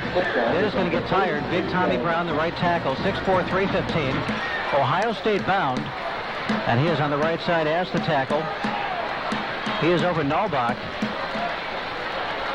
And instead he blocks in on Robinson. The handoff goes right up the middle to Grice. He'll gain about 4 or 5 yards straight up the middle. He'll get out to about the 39-yard line before he is dragged backwards by such players as Booch, Christian Herring. And we've got Alex Winters hurt on the Tiger sideline. Came off the field, went down to one knee. The trainer's with him right now. Try to get a hold of Chad and see what's up with Winters. The second quarter action brought to you by Terry's Tire Town, where one price does it all. Heimball hands off to Grice. 40, 45, breaks a tackle. Look out, gets outside. Look out, 50, 45, 40. Tyler Miller, 35, takes him down at the 37-yard line. A great open field tackle by Tyler Miller. He was the last guy to stop Cody Grice from going the distance. Power football, hat on hat, and Grice, once he got through to the linebackers, he did it on his own. Ray, we had two scores. Louisville 6, Northwest nothing in the second quarter. Tuslaw 14, Tusky Valley 7 in the second quarter. Big game for Tuslaw as Tusky Valley defeated Fairless 28. Make that 27-26 last week. 28-27, one of those two scores. And now, I don't know, did the ball get fumbled at the snap? Because Tiger shot in. You almost wanted the ball came loose of the center. A big pile, couldn't see underneath it what happened. Whistles flying. Whistles blowing, flags flying. Right at the line of scrimmage, we'll see. Could there be encroachment? Was there motion? And it's encroachment against the Tigers. 5 yards goes to the officials with the football. And that'll make the line of scrimmage the 28-yard line. 1st and 5 for Firestone. 9:16 second quarter. Tigers on top, 14-7 on your home appliance scoreboard. The Moose Hog Eagles update there. All our good friends at the Eagles 190. A salute to them, enjoying their Tiger football on ESPN 990. Others on ESPN990.com or Massillon Cable Channel 10. We greet all of you. Offset eye now. Heimball under center. 1st and 5. And the handoff goes to McGinnis. And he has stood upright. He breaks the tackle. Comes out of that. How he does it, I don't know. Because he was stood up at the line of scrimmage and somehow just regained his feet and lunged forward for about 5 more yards all the way to the 20-yard line and first down. Fortunate for Firestone, we didn't get an inadvertent whistle on that because his forward progress was stopped. Yes. And he give the kid credit. He was just kept churning and got the extra yardage for the first down. And the converse of that is he almost got his feet enough to go all the way to the end zone. Boy, he had a little more balance there. He might have beat the last tackler. 1st and 10 at the Tiger 20 now is Firestone. They trail by 7 at the 8:53 mark. They have a man in motion now. Heimball gets it to Grice. He is hit in the backfield by Aaron Roby, and then everybody else wearing a black jersey. Tigers in black on top, white pants, black stripe down the side. And that was our lost linebacker, Aaron Roby, on the stop. So glad to see him back. Well, that's a sight for sore eyes. Aaron Roby making the hit. And that slowed the guy down enough, the big Grice, 235-pound tailback, for a lot of other black shirts to get to him. Back to throw, quick drop, a slant, and it was almost picked off by the Tigers. As going high for the football is Kevin Gladney, a 6'3 sophomore. Ball pops loose. And if it were to be caught by anybody, it would have been a Massillon Tiger after that. Also on the field for the Tigers right now is Garrett Krieger, the junior defensive back, seeing some action. As you mentioned, Alex Winters is shaking up on the sideline. Still shaking up on the sideline, so that gives Garrett Krieger an opportunity. Alex playing maybe his best game so far until that injury, whatever it is. And I'm guessing it might be concussion. I think they were testing his dilation of his eyes, his pupils down there. Well, he's been running in like a guided missile, making big hits, and that can happen now. You stick your nose in there. We've got a timeout. We'll take it. 14-7. Tigers on top, ESPN 990. Now it's time to come to Terry's. ESPN 990. Third down and 10 for Firestone. In shotgun is Heimball. Grice behind him at the Tiger 20. Back to throws Heimball, looking deep, goes toward the end zone, has a man, he overthrows him. As number 8 Gladney was in the end zone, if the ball had been dropped in perfectly, it could have been a touchdown, but it would have had to have been perfect, as it was a little bit overthrown. He's going into that stiff wind, brings up 4th and 10. And they would have a 37-yard field goal attempt. They have a freshman female kicker. Am I right in calling her a freshman? Forgive me. She's a senior, 5'3", 310 pounds. She's the size of a freshman. She kicks all the extra points. She is very, very good. And now they're going to try a 37-yard field goal into the wind. But this is with their guy that does the kicking off. This is pre-bench. No, it is not. This is Elena Gaither. And she might have it. Ball is down, kick is up. Is it over the upright? It is. Unbelievable. Young lady, 110 pounds, just nailed a 37-yard field goal into a stiff wind. Are you kidding me? 14-10 on your home appliance scoreboard. Gives a little momentum, that's for sure. Alana Gaither, she has been perfect on at least her last 9 extra point attempts. And now a 37-yard into the wind field goal. Well, as soon as it left the tee, it was a perfect end-over-end trajectory that rose just the way you like to see it. And the question was, will it have enough to get there into this wind? And it just creeped over the upright. And the crossbar make it, and it was good. 8:07 left, second quarter. 14-10 now. Boy, I was surprised they had the confidence to try that with the 5'3", 110-pound senior kicker. And a little leg to spare, too, Ray. She is a great soccer player. And holy smokes, can she kick the football? She doesn't do their kicking off. But with the wind at her back, she'd have no problem, that's for sure, with this wind. But now the guy who does the kicking off does come in. Joshua Brevant, he's 6'1", 180. He's plenty big enough. And he hits it long and hard. It's squibbling toward the corner. It'll go out of bounds at about the 9-yard line. So the flag is thrown. And the Tigers will take it at the 35 unless they decline. I think they're going to take it, go into business. 8:07, second quarter, 14-10, they're up. On your home appliance scoreboard. Devin Smith, 3 catches for 36 yards in the first quarter, along a 14. But that is no longer the case, as he has been the recipient of a long touchdown throw early in the second quarter, giving the Tigers their 14-10 lead.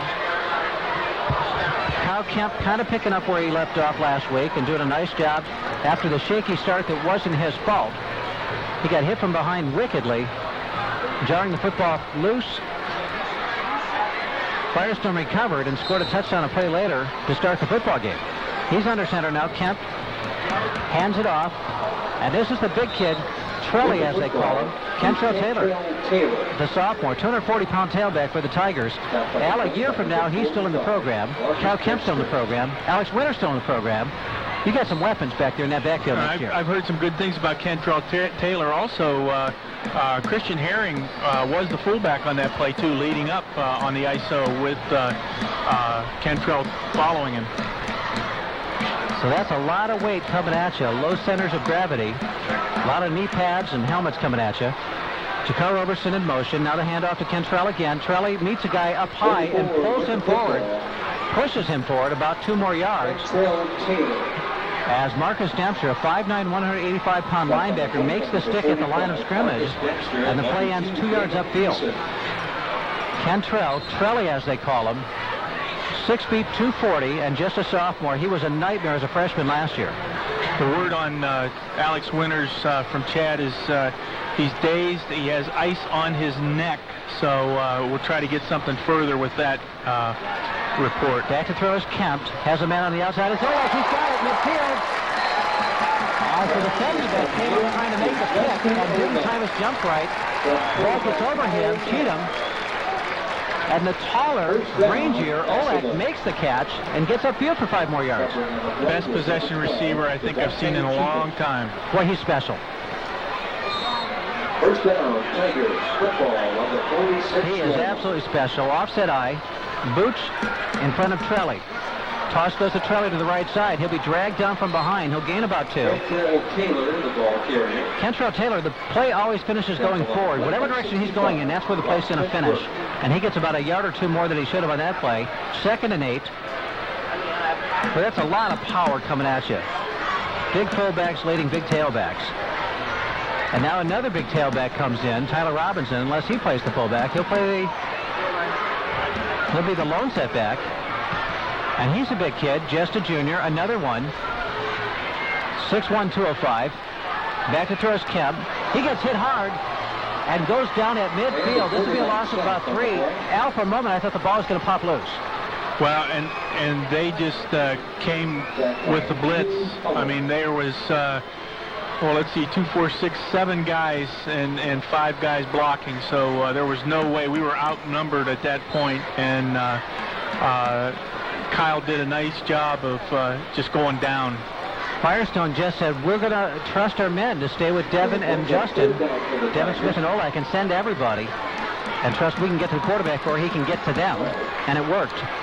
You live by that, you'll die by that. 4 wide receivers, 1 man, the lone setback is Taylor.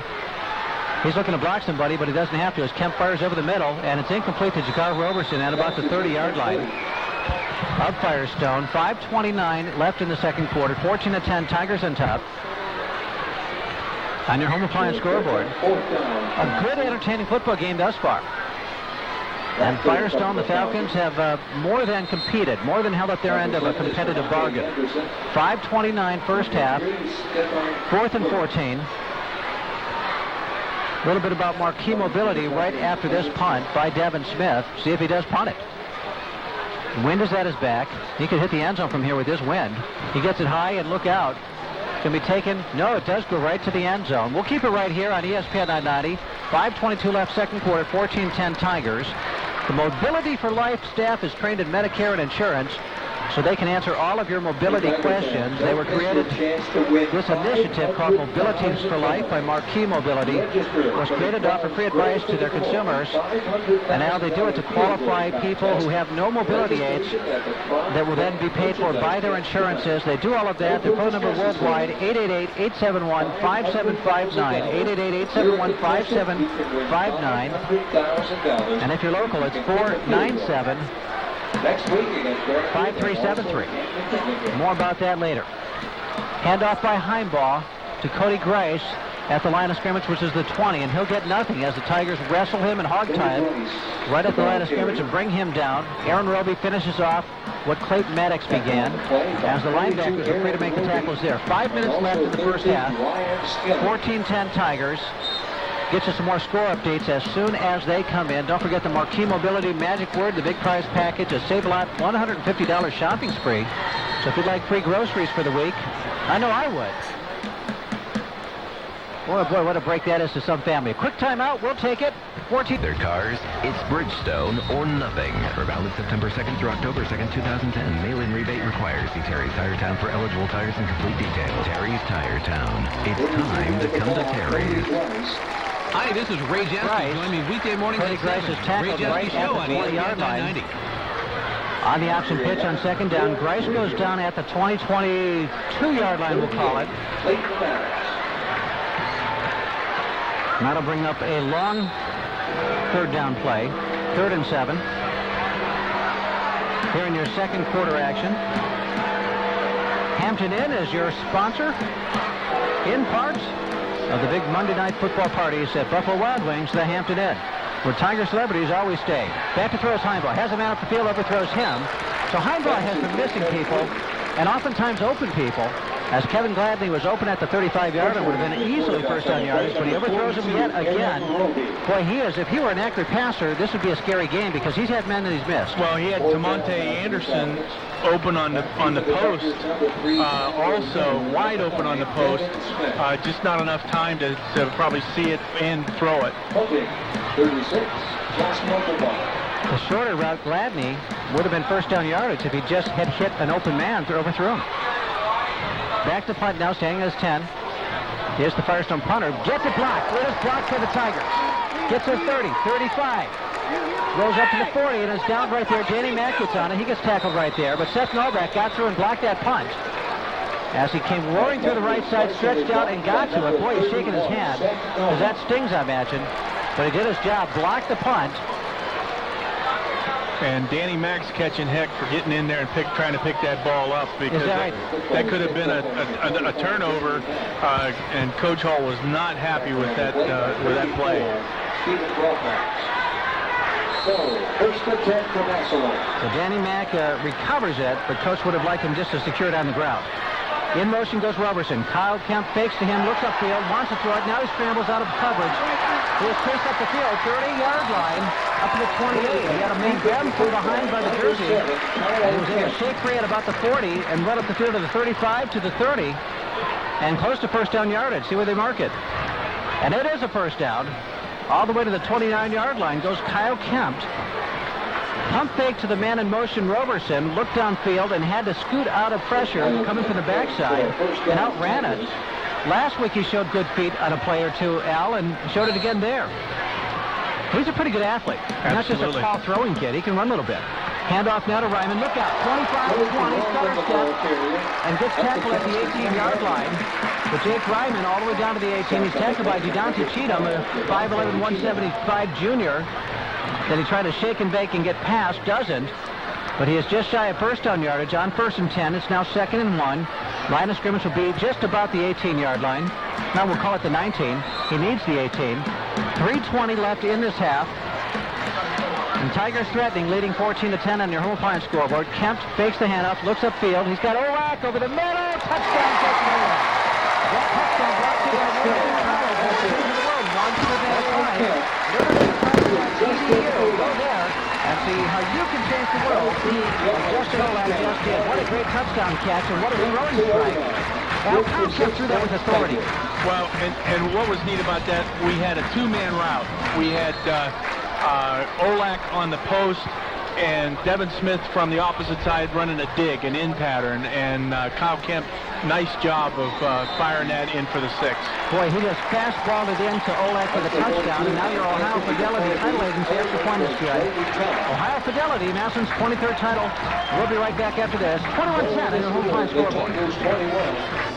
After this year's game against Glen Oak, President Stacy Cable, Ohio Fidelity Title Agency, here for you at 13 Lincoln Way East in downtown Massillon. Stop in or call at 330-837-4231. Ohio Fidelity, Massillon's 23rd title. Or visit them on the web at www.ohiofidelity.com.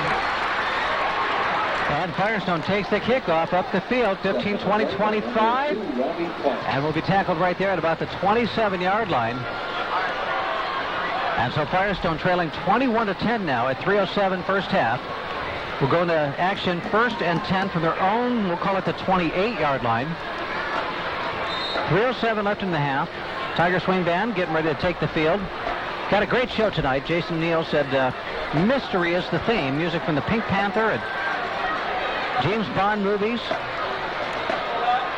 Austin Powers, handoff to Grace. Speaking of power, 35-40, look out, 45-50, look out.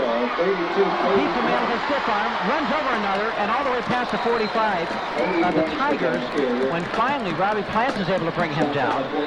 With help from Brian Skelly. That's a bad dude, Al. Oh. That is a wild animal out there in the secondary. If somebody's not offering him, Ray, I'm shocked. He is... He showed speed, he showed power, and he showed meanness. Almost that Maurice Claret, push you, stiff arm you, lower my shoulder, knock you around, the aggressor here. He's a bad dude. Coach Flossie said he wouldn't avoid contact. He would not avoid it. That's an understatement. 1st and 10. He was looking for people to run into.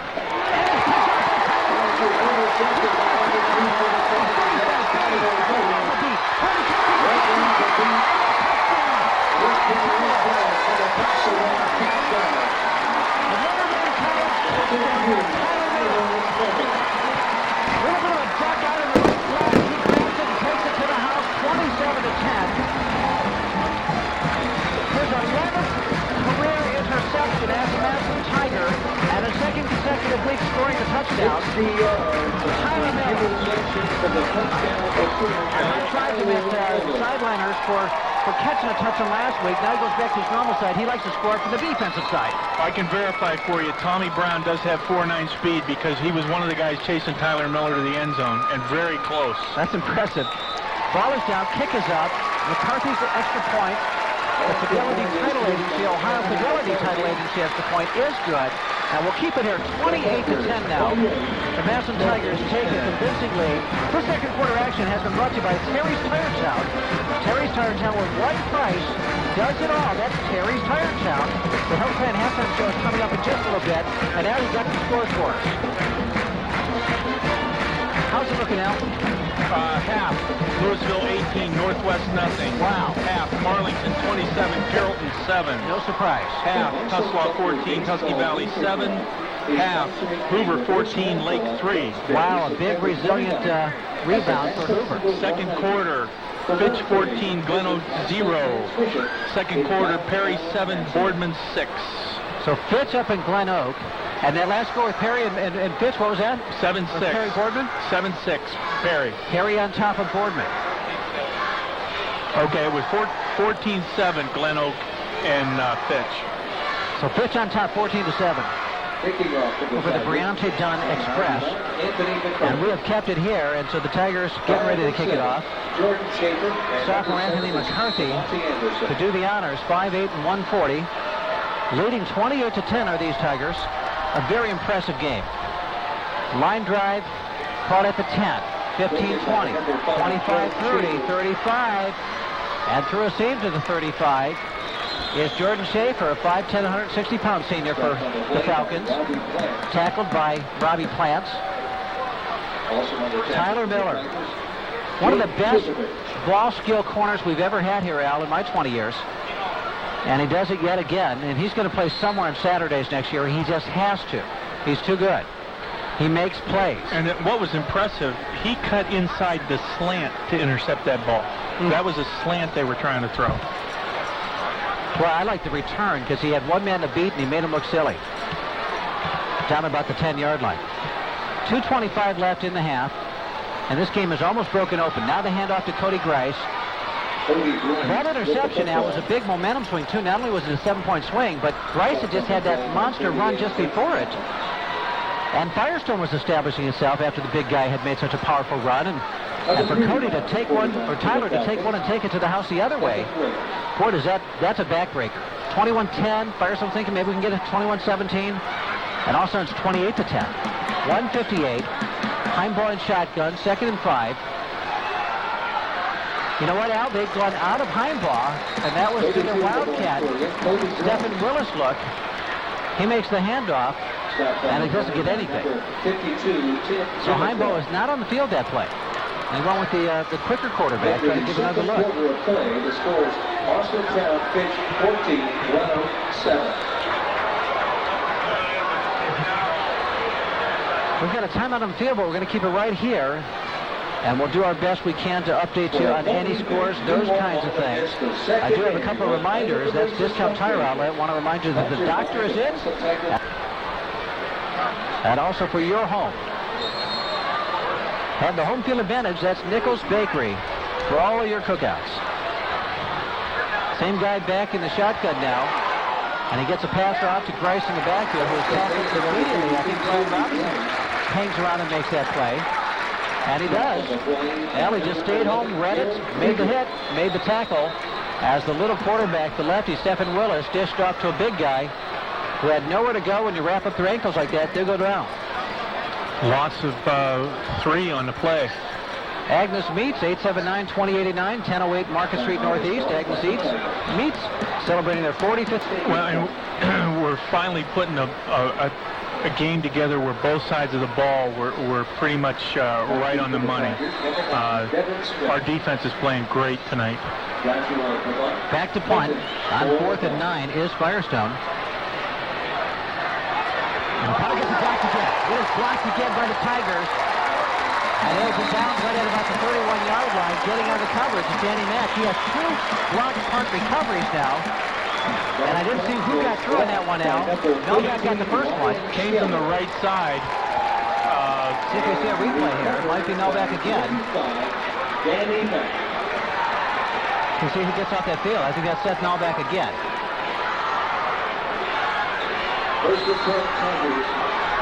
I think we'll find out for sure. I think it's 31, yeah. I think Seth got both of them.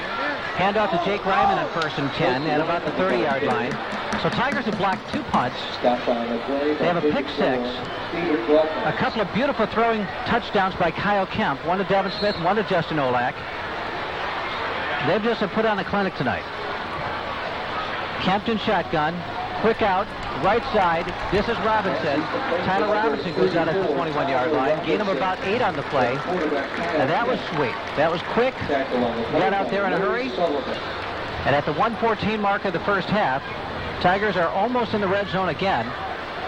They'll have 3rd and a short yard from the Firestone 21. Another touchdown, Allen. You've got yourself a 35-10 game. Don't think the Tigers aren't going to try to put this ball in the end zone. More than enough time. That's not even an issue. Devin Smith comes wide left. In the slot is Tyler Robinson. Now Jakar Roberson comes to this side also in motion. Back to throws Kemp. Going for Jakar Roberson and can't get him in the end zone on a wheel route as he is well covered by Stephen Willis. Good coverage there, Al, and the throw just never quite got there. Willis had the inside on him all the way down the field. I thought maybe Jakar was going to be able to lay out and get the ball in the end zone because there was enough air under the ball from Kemp, but just off his fingertips. So we've got 1 minute and 9 seconds, 4th and 1. You'd think the Tigers are just going to run this ball for the first down yards. We'll see. Olak and Devin Smith wide left. Handoff over the left side. And here comes Seth Mullen. In the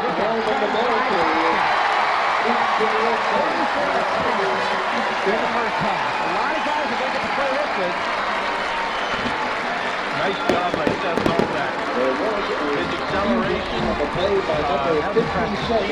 The good vision to see the hole. Great job up front by blocking for the Tigers. 34-10. Seth Novak takes it right up the middle, a little bit to the left side of the center, and accelerates into another gear. It's a touchdown, a Notre Dame touchdown.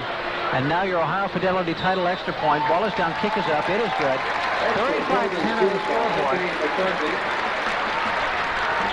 And the Home Appliance Company is having a whale of a time tonight. To say that I'm impressed is a huge understatement.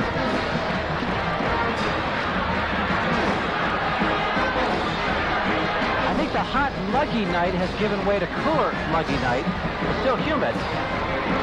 But under the cloak of darkness, temperatures seem to have cooled off a little bit. A few more jackets on.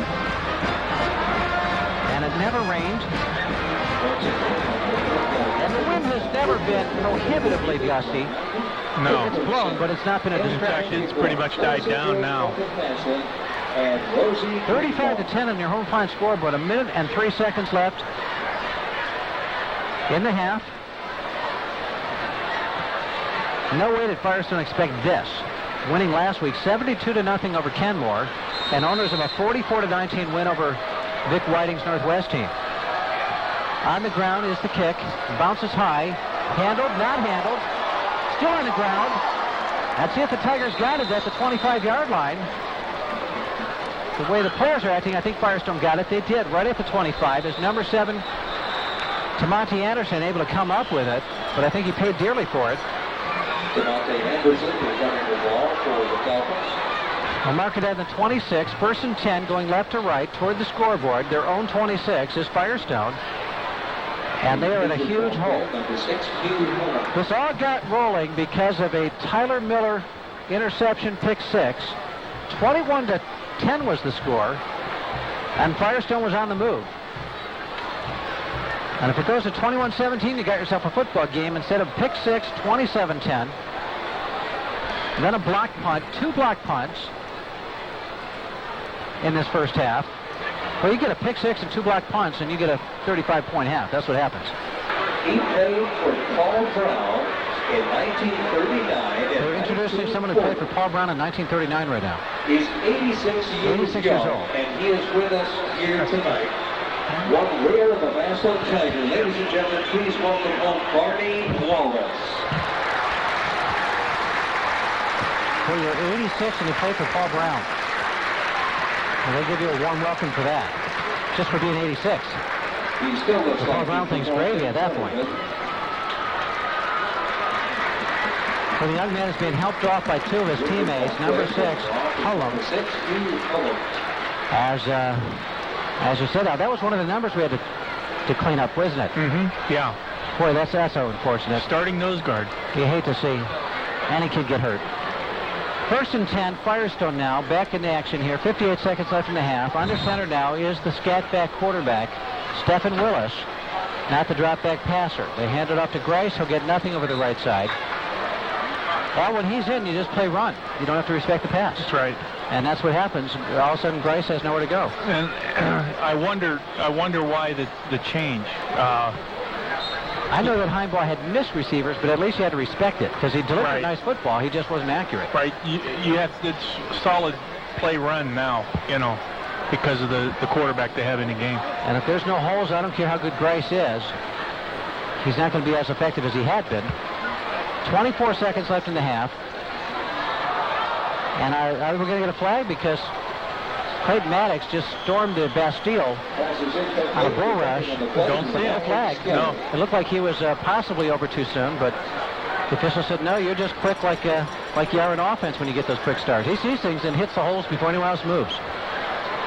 And never this game, whether he was a blocker in offense or a linebacker blitzing, have they called any kind of a penalty on? Well, and that shows you too, Ray. Firestone had no hot receiver there because they just followed through with that play.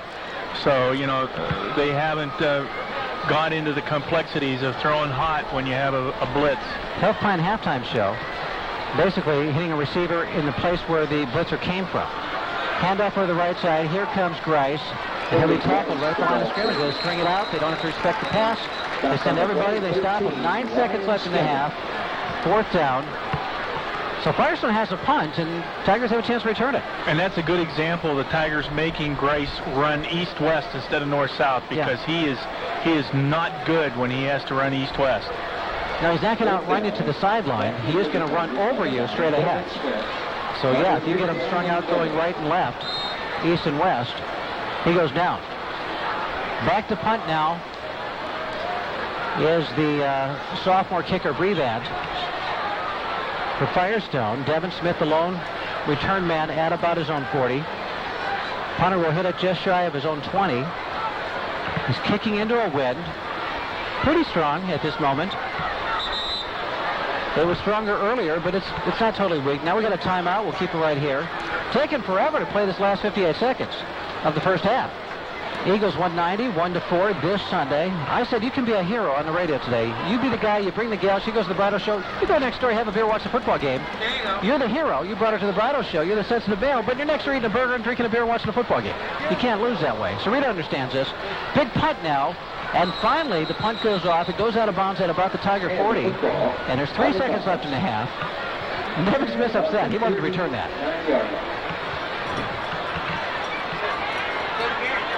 You know, I never could resist a girl with popcorn. Oh, well, thank you. I'm kind of shameless, Al, as you know. So. Thank you.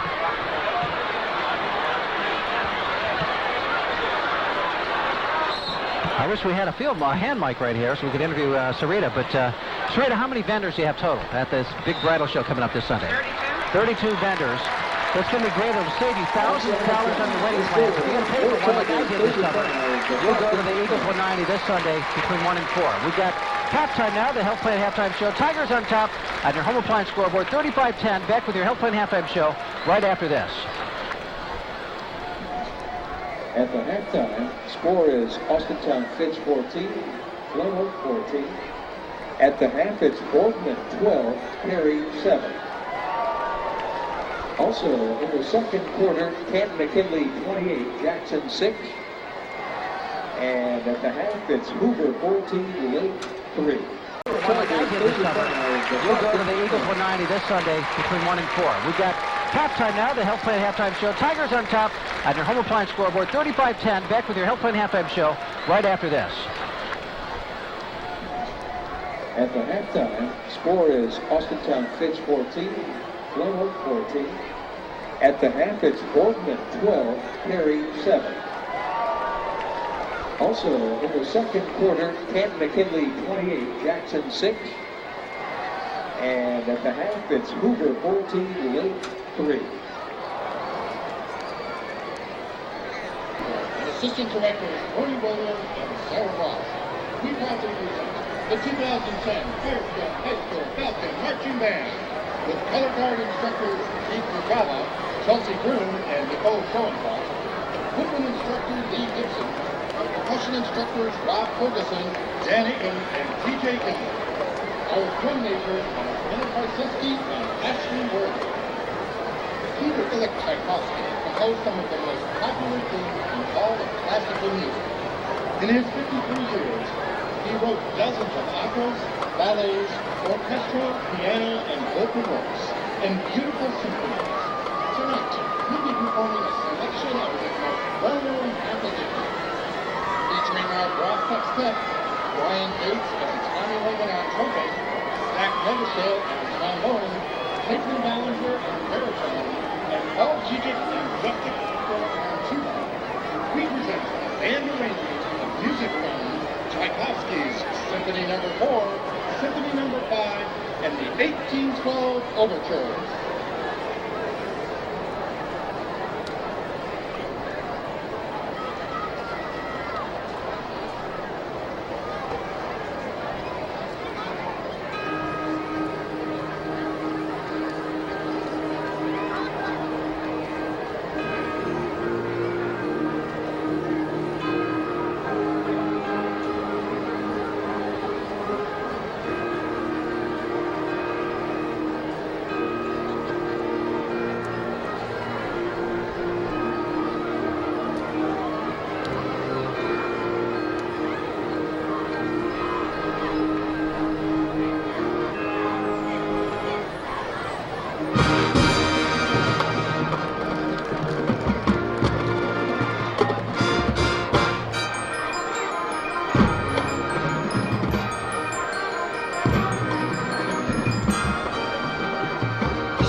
Ladies and gentlemen, our trombone soloist was Zach Neversail. Although Tchaikovsky lived a short and troubled life, plagued by anxiety, depression, and inner turmoil, compositions like Swan Lake, The Nutcracker, Romeo and Juliet, and Hamlet will live on forever. Now featuring our fabulous percussion section, we conclude tonight's program with more music from Tchaikovsky's Symphony No. 4, Symphony No. 5, and Symphony No. 6, including the 1812 Overture.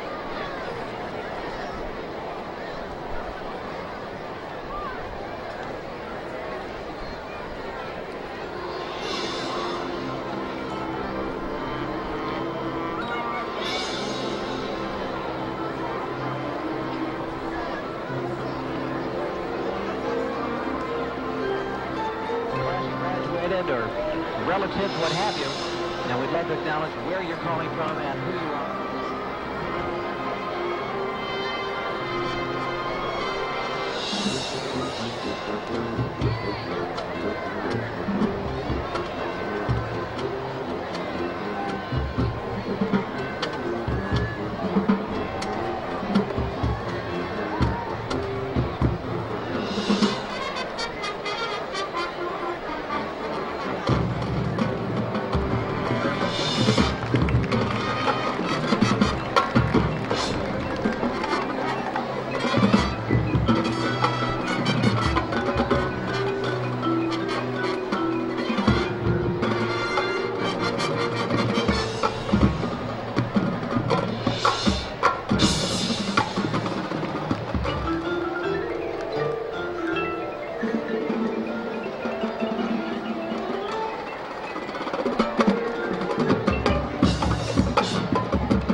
ladies and gentlemen, the fabulous Firestone High School Falcon Marching Band.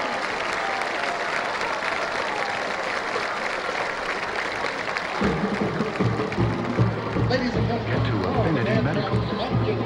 Mid-States Bands Association Regional Competition. Performance time is 6:15 p.m. Good luck, Falcon Band.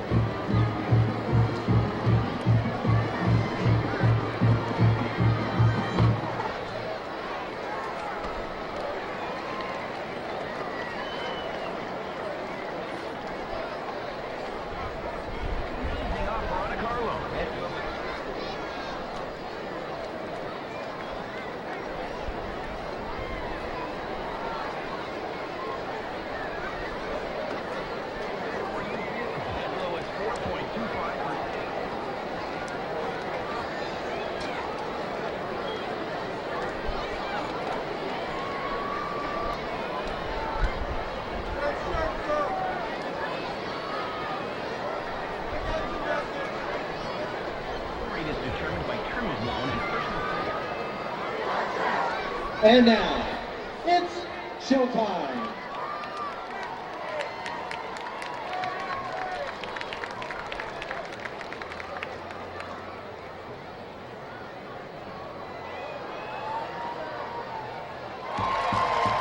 Under the direction of Jason Neal, assisted by Jen Smith-Heisler, Christmas Box, Jim Alfredorfer, and Gina Doherty. Led onto the field by drummaker Matt Smith and Omi the Tiger, Alex Constable. This is the 2010 edition of the Massillon Tiger Swing Band. And now, on Massillon's edition... And now we're going to go down to the sideline here in the Health Plan Halftime Show and bring you some of the Tiger Swing Band. They got a special show. The theme is Mystery. And here it comes on ESPN 990.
The Massillon Tigers Swing Band is trying to solve a mystery. All week long, we've been noticing that certain band students have had trouble staying in their marching formation, and we just can't figure out why.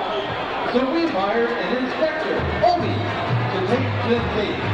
As he tries to solve this disturbing mystery in the manner of Maxwell Smart and Inspector Clouseau, we bring out the music from It's Dark and the Pink Panther.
grade band members from Massillon Middle School. We would like to thank Massillon Middle School band directors Jim Oldendorfer, Chris Newcomb, and Pat Sheehan for helping to prepare these units for tonight's performance. Now we continue our mystery show with the theme from Austin Powers. So, Bossa Nova.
Created in 1953 by writer Ian Clemens and debuting on the silver screen in 1962, the #7 agent James Bond has been an audience favorite for decades, and its legacy continues to grow with new films.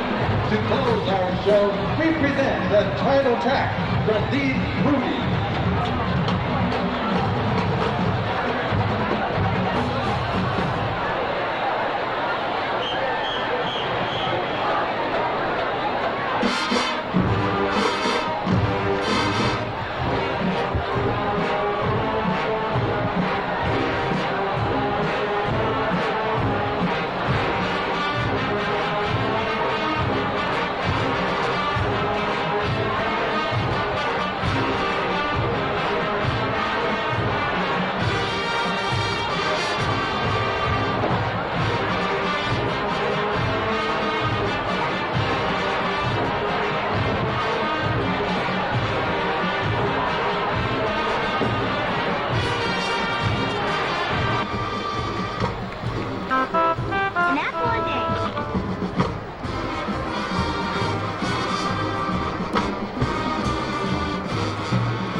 Ladies and gentlemen, your present and your future Massillon Tigers swing dance.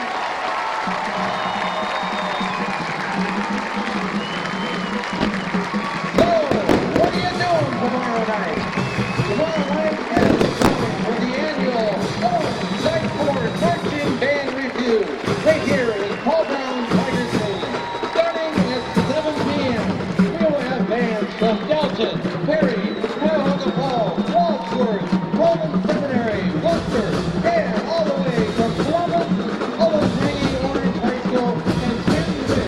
So come join us tomorrow night for the Massillon Tigers Band Review right here, 7 p.m. Also, next week, starting Friday, October the 1st, the Massillon Tigers Swing Band is hosting their annual Room and Left Sale.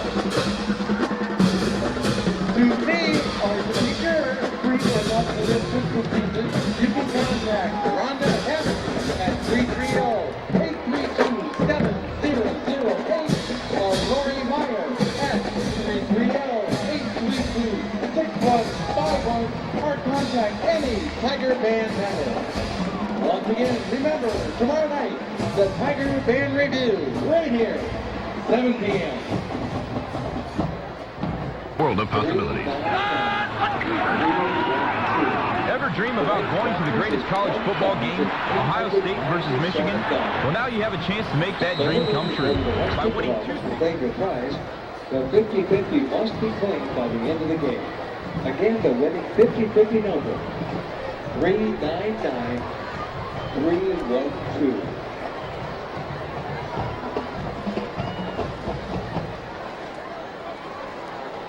Season ticket holders. We have Don Lieberman. 35-10 Tigers on your home appliance scoreboard. An explosive first half, dominating statistics, and now a great band show. The theme was Mystery. The last song set was featuring 007 music, the music of James Bond. The Tiger Swing Band doing a great job. Kyle Kemp warming up on the sidelines now for the Massillon Tigers, presumably to get the start in the second half. With 35-10, one would think that a baton might be getting in before all that very long. Al and Chad, you noticed some change-ups. Hullum, the number 6 nose tackle, got injured. And Firestone started doing some changes with the personnel that were very formidable on the defensive front. Here's one from 1958. Donna Camara. How about a nice round of applause for those long-time season ticket holders? Sorry about that, Chad Hannon. Those are Massillon Tiger football fans. There you go, my friend. It was even before that nose tackle got injured. I noticed that they were bringing Grice in at nose, and then in goal line situations they were bringing number 55 in as well, Tommy Brown, in at nose guard to try and step up the middle on us a little bit. That's got to be fun to be the center with Tommy Brown in front of you. Devin Smith and Justin Olak. Kyle Kemp, a very good, solid passing statistically first half. And the youngster about 65% roughly in his completions over the last 2 games now. Yeah, tough time throwing into that stiff wind when we started the ball game, but we noticed once we turned it around, boy, he had the touch he had at Menor, and Jason opened it up a little bit, let him throw the long post pattern a couple times, and two of them, one to Smith for a touchdown, and one to Olak.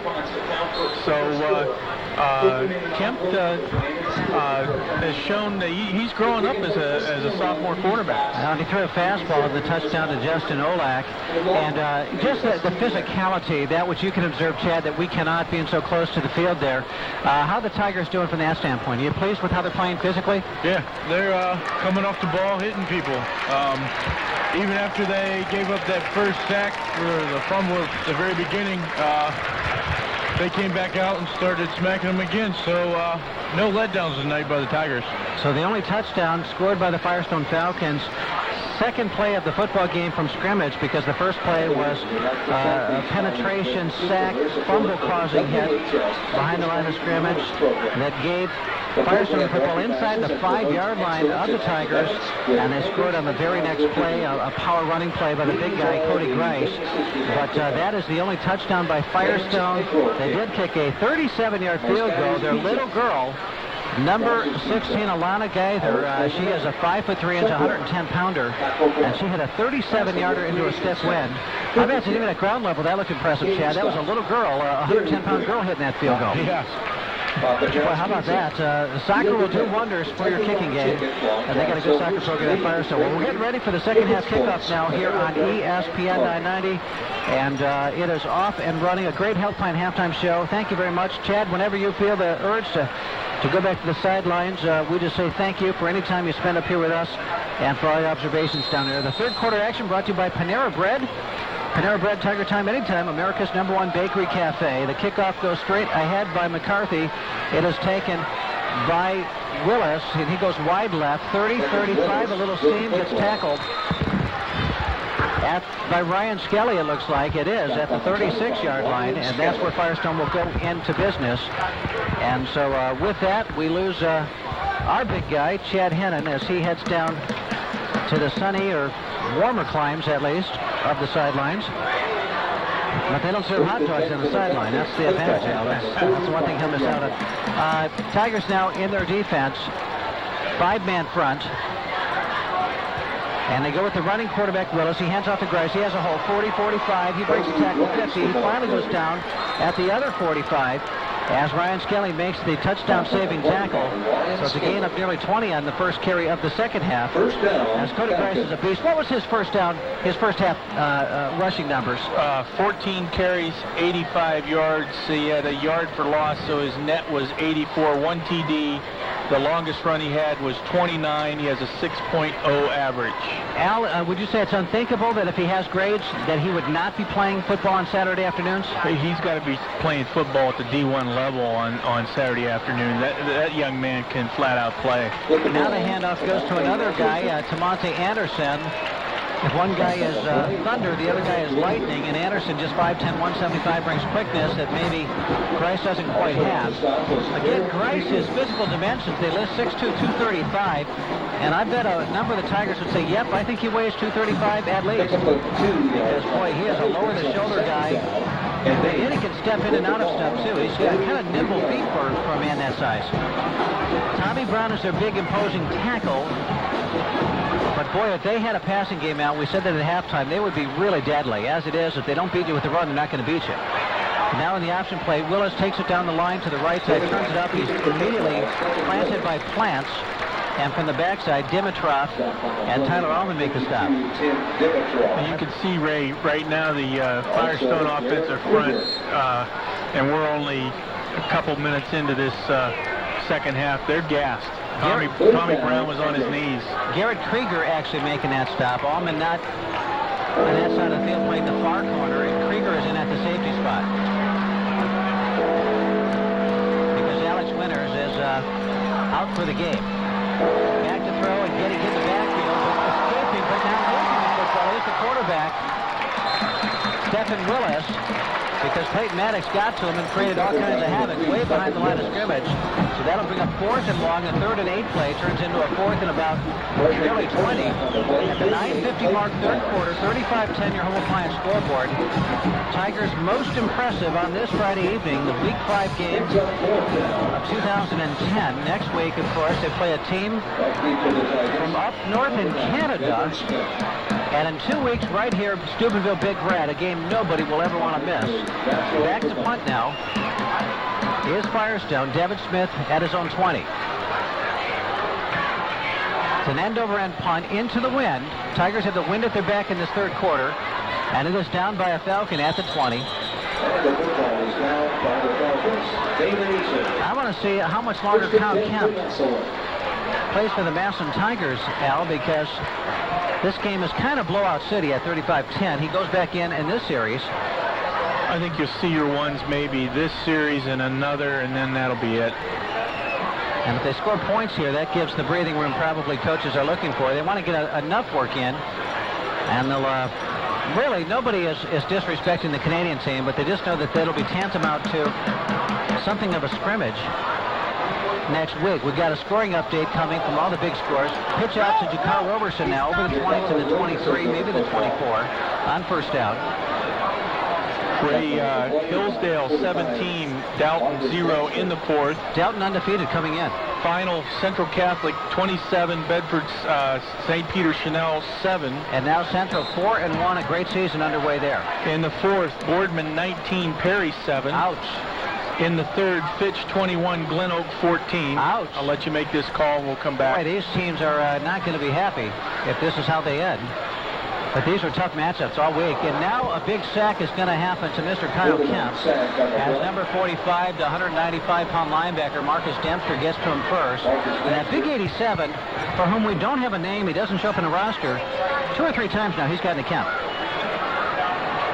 Love to know who that is. Yeah, I would too. He's a good football player defensively. In the third, a surprise, Hoover 14, Lake 3. In the third, McKinley 28, Jackson 12. And that's critical for the Bulldogs. Go ahead and make this call. We have 2 more to give you. Third down and 11. Kempton shotgun. Roberson in motion. Empty backfield. Now he rows left. He's going to keep it. Kemp up the field 20, 25, 30. He goes out real close to first down yardage. He needed the 31. And he's going to be close. Let's see where the spot is. Again, he shows good foot speed, Al. Absolutely. Good vision, too, Ray, because he was getting a lot of pressure there. And that's not normal for a sophomore quarterback to have that kind of vision and be able to run out.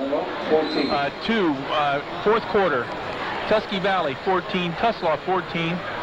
And in the fourth, Marlington 34, Carrollton 7. So the Dukes of Hazzard doing it yet again. It is 35-10 Tigers. They will punt now. Devin Smith should hit it at about his own 23-yard line. Ball is snapped. Gets it up cleanly. Low line drive. Fielded cleanly at the 30. Up the field, 35. Did he call fair catch or saying he did at the 31-yard line? I didn't see a fair catch call. He must I don't think he intended to. Both officials called it, so I think it was sort of inadvertent. Yeah. Because the kid had green space in front of him. I wonder if he was like looking up into the lights and shielding his eyes. Something like that.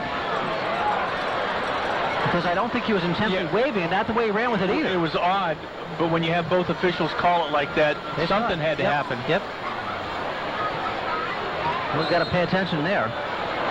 It is 7:50 third quarter, 35-10 Tigers. Firestone the football.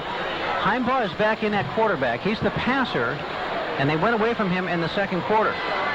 Several times he missed wide open receivers. Hand off to Grice, and you got to respect the passing game more so when he is in, which opens it up for the running game more so, even though they weren't getting the football to the open receivers. You had to account for them. When the running quarterback is in, you don't even look at the receivers. That's amazing. Rice was stopped at the line of scrimmage and ended up with 4 or 5 yards. Yeah, amazing. At the 35, 2nd and 6, left to right, toward the scoreboard end zone. Heimbaugh in shotgun, offset eye. Hand off to the up back. No keeping it is Heimbaugh, and he is going to option it forward. He finally gets tackled at midfield, loses the football after the whistle. So it's a nice keeper. And for the first time, they show a belly option where he fakes it and keeps it. Well, he stuck that ball in real nice, and at the last minute pulled it out and just took up the seam, and nice first down. Third quarter action brought to you by Panera Bread, Tiger Time, anytime. It's America's #1 bakery cafe. Panera Bread. First down past midfield, 35-10 they trail. Firestone trying to get something going. And, boy, the turf monster kind of reached up and grabbed Cody Grice in his own backfield. He gets back to almost the line.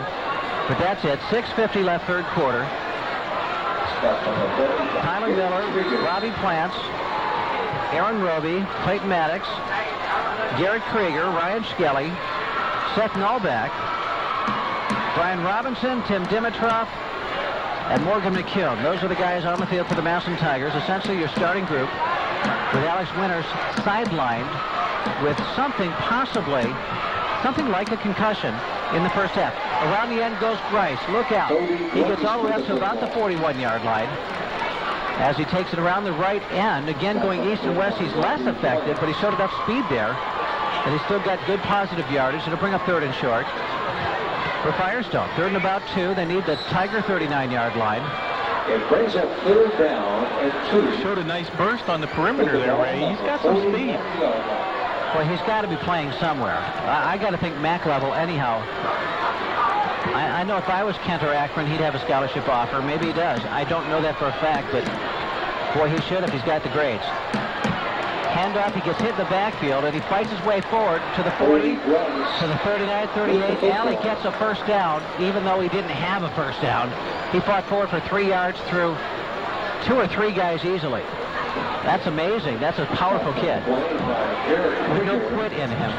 Late in the hot night. And not much help there at all from his offensive line. He got most of that on his own. He got hit in the backfield. Right. Went forward, passed 2 yards on the other side of the line of scrimmage. Passed at 39 for first down yardage. 1st and 10 Firestone. He's got to be a tired kid, but he's a tough kid. He's over 100 yards now. Hand off to him again. Inside. No, it's kept by the quarterback. Another good fake. 35. And he goes down at about the 27-yard line. And first down yardage.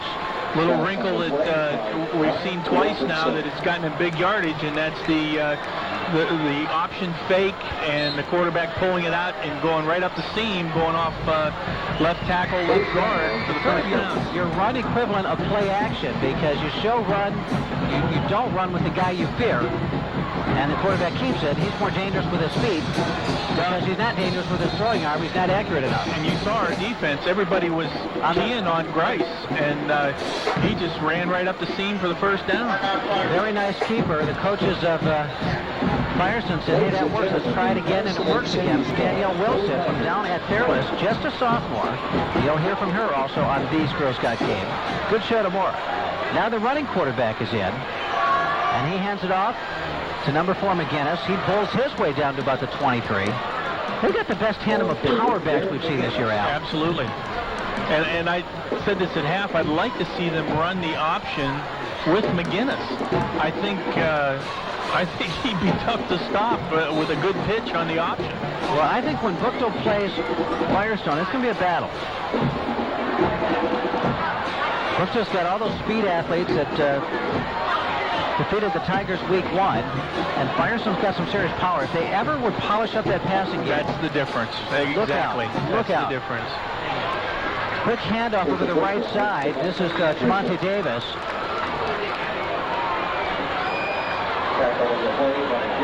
And he gets just a couple. Or make that Anderson, forgive me, Tremonte Anderson. 22-yard line. Gain of a couple, 3rd and 5. 4:04 left, 3rd quarter, 35-10 Tigers. The starting defense is still out on the field. Now we'll see if the starting offense goes back in, as time is not the friend of Firestone. Tigers wingbat having an absolute ball. Those kids are having the time of their lives in the north end zone.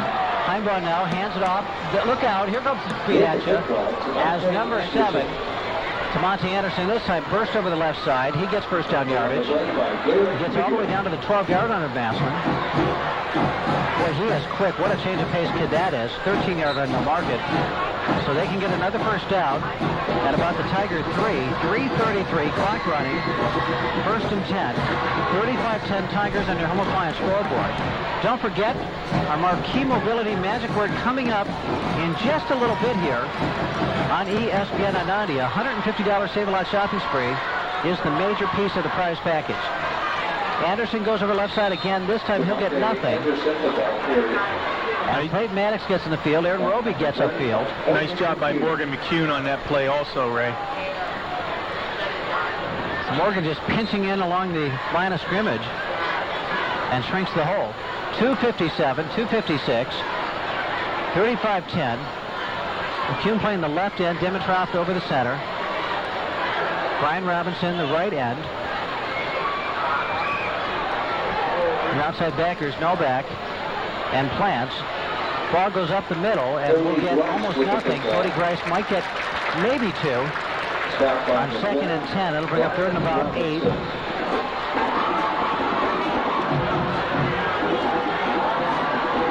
Line of scrimmage will now be the 12-yard line. And again, they need to get past the 4, almost the 3. 2:18, 2:17, 2:16. 3rd and, let's say 9 on the scoreboard. Let's say 10 on the scoreboard. They're showing 9 on the sideline. Back to throw, Heimbaugh, a quick out, and it gets blocked at the line of scrimmage. I think Roby might have got a paw on that thing. Yeah, he's shaking his hand. That was Roby. Boy, that way that popped up in the air. It could have been a pick, and then on the other hand, he went, uh-oh. It could have popped over the defensive back. And number 5 of Firestone was in the neighborhood, Jordan Schaefer, but not able to get to it. So it's 4th and about 9. This is easy field goal range we saw for the female. Alana Gaither, and she is not called on. As on 4th and 9, Firestone goes for it. Back to throw his hind ball. He has plenty of time. Has him out of the right flat, and he cannot make the completion. Monty Anderson got a hand on it, but he got tackled immediately for the football. So the Tigers take over on downs. They dodge a bullet. There's only 2 minutes left, and I wonder if the first-team offense goes back out there. Now the coach says time to get some other guys in there. There they go. First O. Kempton, the gangs head back out there again. Craig Kircher's out there. Played a nice tackle all day long. Also for the Tigers, Tim Houston was there. Had dinner with Tim a week ago. What a nice kid. I formation. Back to throws Kemp. Downfield, he's got Devin Smith. Just overthrows him past midfield. Now we just saw a 50 yards in the air football from a sophomore. And Devin Smith just starting to separate from the man covering him. Lawrence Jackson, also a 6'2", 170 sophomore. That's a gifted athlete. And the ball just with the wind a little bit outruns Devin Smith. Otherwise, you got another touchdown. 35-10, but you're stretching the defense, and that can pay dividends like on the next play. Hooch herring in and the offset eye at the up back. Handoff goes to the tailback. Mystery number 87 on the tackle for no gain. Well, that was a mystery halftime show, so maybe that's why. They knew that was coming. Jake Ryman, the carrier on that play. That's going to bring up 3rd and about 10. 1:30 left in this third quarter of action. Kemp still in. Tyler Robinson comes in. Jakar Robeson comes in. Devin Smith in. Off the field comes Pooch.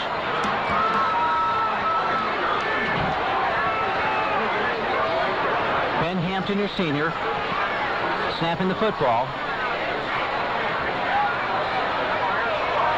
Quick look in at Jakar Roberson. It is completed. Forgive me, Hampton, the junior. Incomplete. They said incomplete. Right, hit the ground. So he rolled with it and almost had it. But that'll bring up a punting situation. Benny Hampton, just a junior. 6 feet, 265. Met his father a few weeks ago, and just a terrific family.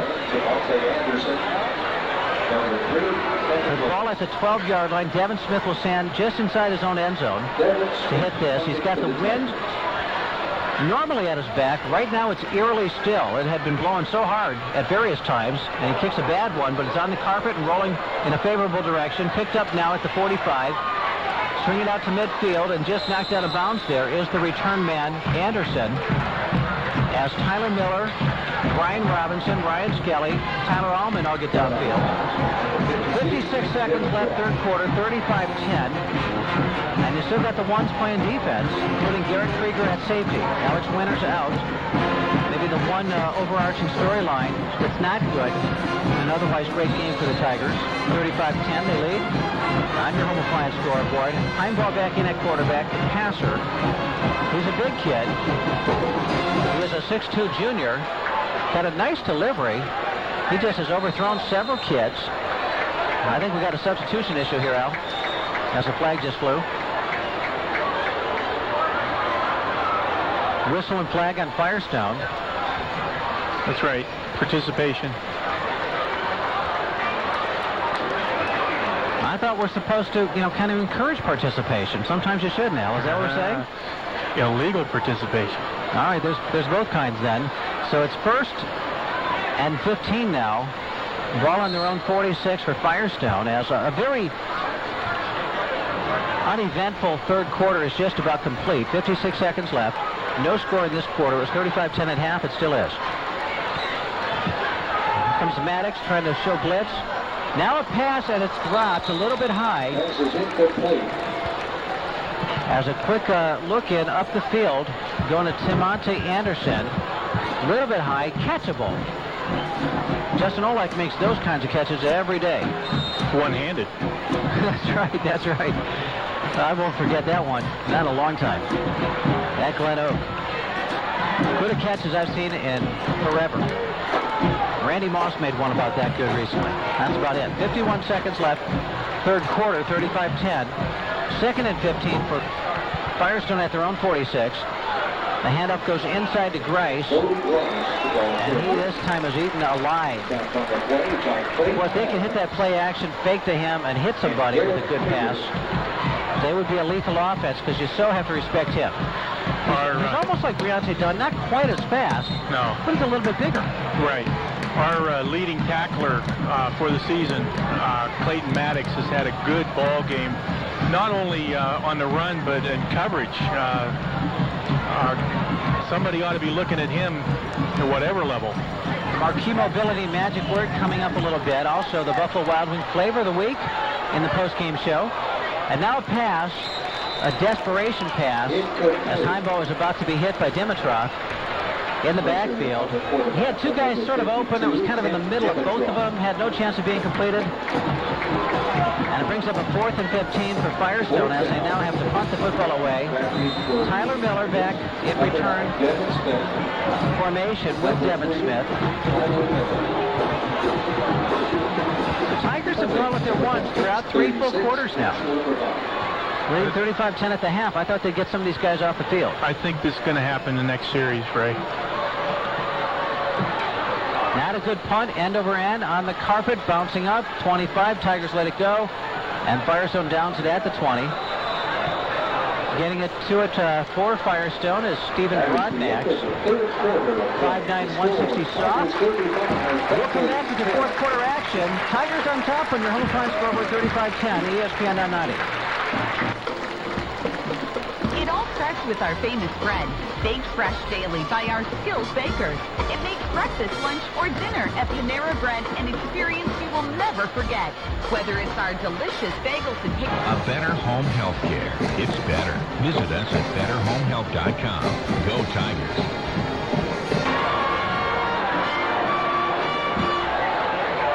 And on first down, the handoff goes right up the middle of Jake Ryman. To start your fourth quarter action, the fourth quarter brought to you by Downtown Ford. Where do you go to get your favorite Hearthstone pizzas, steaks, seafoods, pasta, sandwiches, and salads? Cosmos. Cosmos Grill, of course.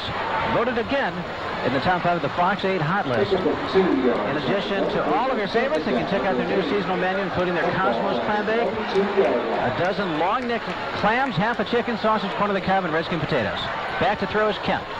Swings it out to Maddox. He gets tackled right at the line of scrimmage.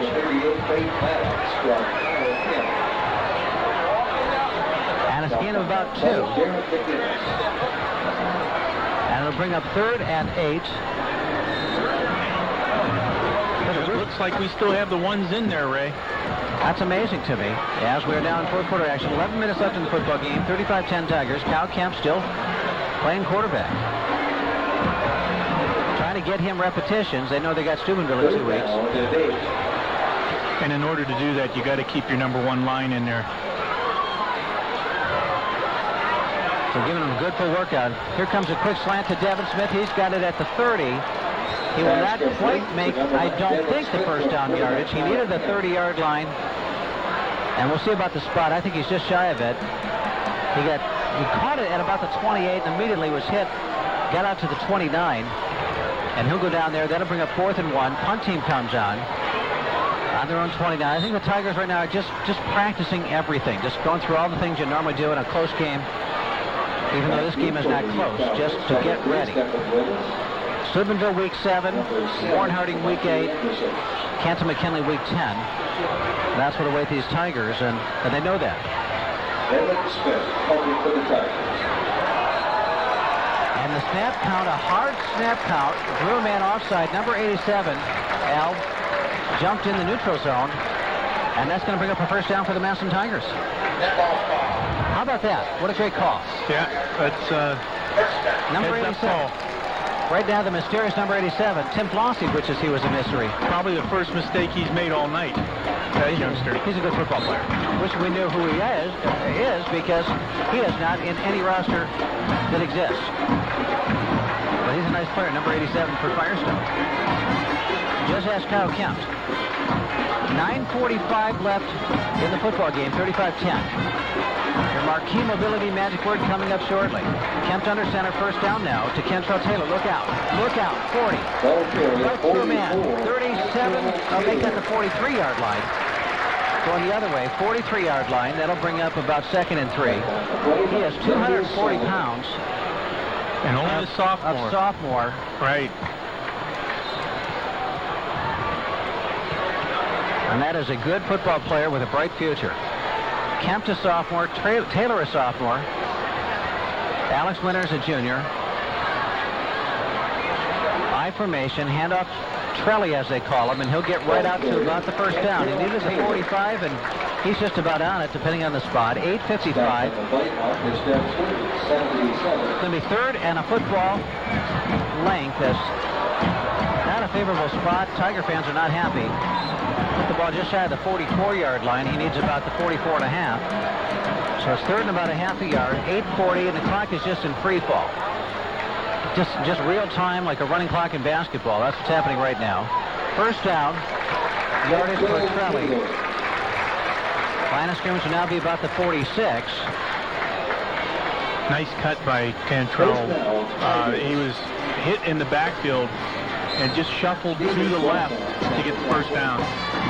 Well, this is some serious, beautiful weather. I'm just, all of a sudden, Al, it's hit me how beautiful it all is. The setting, the temperature, the atmosphere, the lights, the colors. There's a way to spend a Friday night in America in the fall. It is 8:17 left in the football game. Kempt under center. Hands off to Trelli. 50. And he steps out of a tackle and runs a guy over at the 46-yard line for another 7 or 8 yards. And if you're scouting this Tiger team, you're just making all kinds of notes that they got all kinds of weapons that they can throw at you. One guy goes down, they bring in another. 5 or 6 or 7 skills and running backs that can hurt you. 2-3 quarterbacks, 3-4 running backs, 5-6 receivers. I formation, Booch Herring leading the way. Play action, and Kempt is immediately hit in the backfield as Stephen Broadnax gets to him. An outside linebacker just flew in there and nailed him for a big loss on that play. Little mix-up in blocking in the backfield. Didn't pick up that linebacker coming off the edge. No, and we're going to be under 7 minutes after this play. As it's just in free fall. Just in real time. Again, want to greet everybody around the world, ESPN990.com. Thanks for listening. Send us an email, ESPN@ESPN990.com. We'll try to get you a score update as soon as we can of other scores, as some big games are coming down to the wire. Got to be interesting. Kemp a quick out. He's got Justin Olak. He's got a first down. He's got a touchdown. Forget about it. 20, 15, 10, 5. Oh, he'll go down at about the 1.5-yard line. As number 3, the quarterback, Stephen Willis, also plays some defensive back, and was able to just buy him out and stay with him long enough as the sideline took the field away to cut him down. But a huge gainer for Justin Olak. The Tigers are about to tack on another, it looks like. Patented stop pattern, and he had a blocker in front of him. We made a lot of yardage with that last year, and it looks like we can do it again this year. Boy, at about the 30-yard line, looks like he was gone, but the one man they had to play on him made a good play. And now the handoff to Trelli, and it's a touchdown. And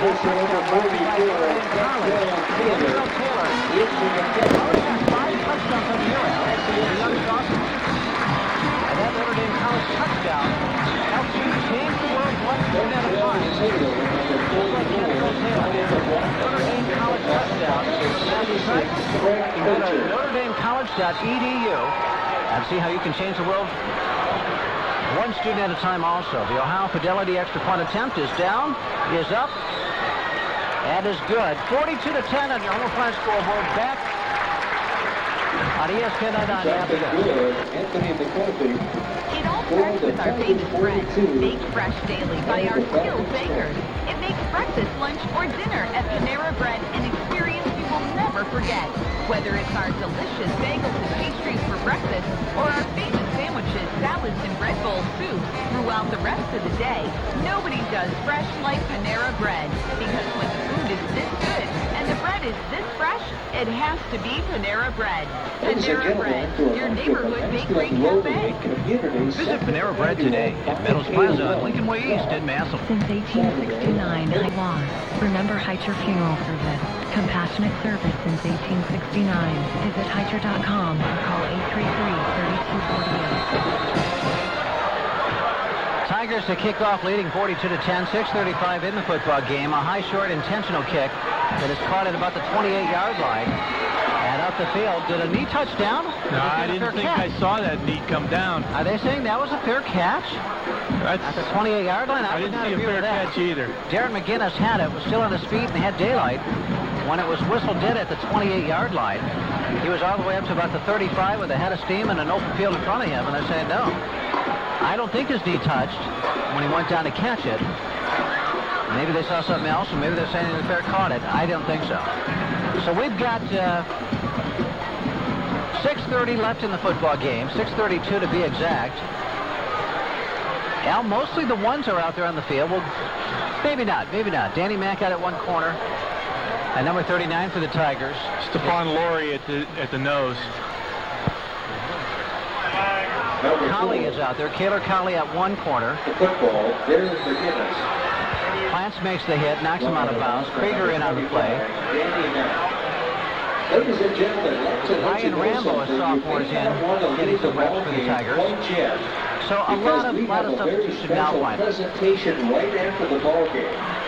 I'll give you a hint. Eric King out at the defensive end spot. He's played very well this year. Limited action, played very well at one defensive end spot. McCune's still in. Dimitrov's still in. Plant's in. Again, Kaylor Colley in. Playing a corner spot. Danny Mack playing the other side. Danny can run, I know that. Ryan Rambo playing a safety spot. Eric Krieger in. Now they're walking the other way. Not many change-ups. Laurie, Danny Mack. Did you see what that penalty call was, Al? They walked out 5 yards. No, I couldn't. Didn't see exactly what it was, but they just walked up a bunch of yards against. Had to be a procedure call, Ray. So they got a 1st and 15 now from their own 23. Full house backfield, and they give it to the up man. That's Bryce. He'll get 27-yard line with that carry, which is a gain of 3. And we're down to 6 minutes and counting. So a lot more free substituting happening. 42-10 your score. It was 35-10 at halftime. And the Tigers have just kind of coasted and milked the clock here in the second half. A very convincing win, a very decisive win. About a score that Bill Caples would have picked, because he always picked blowout wins by the Tigers. And 42-10, that was about a normal score for Bill. Under center goes their quarterback, the lefty, the runner, and he throws a nice ball that is dropped.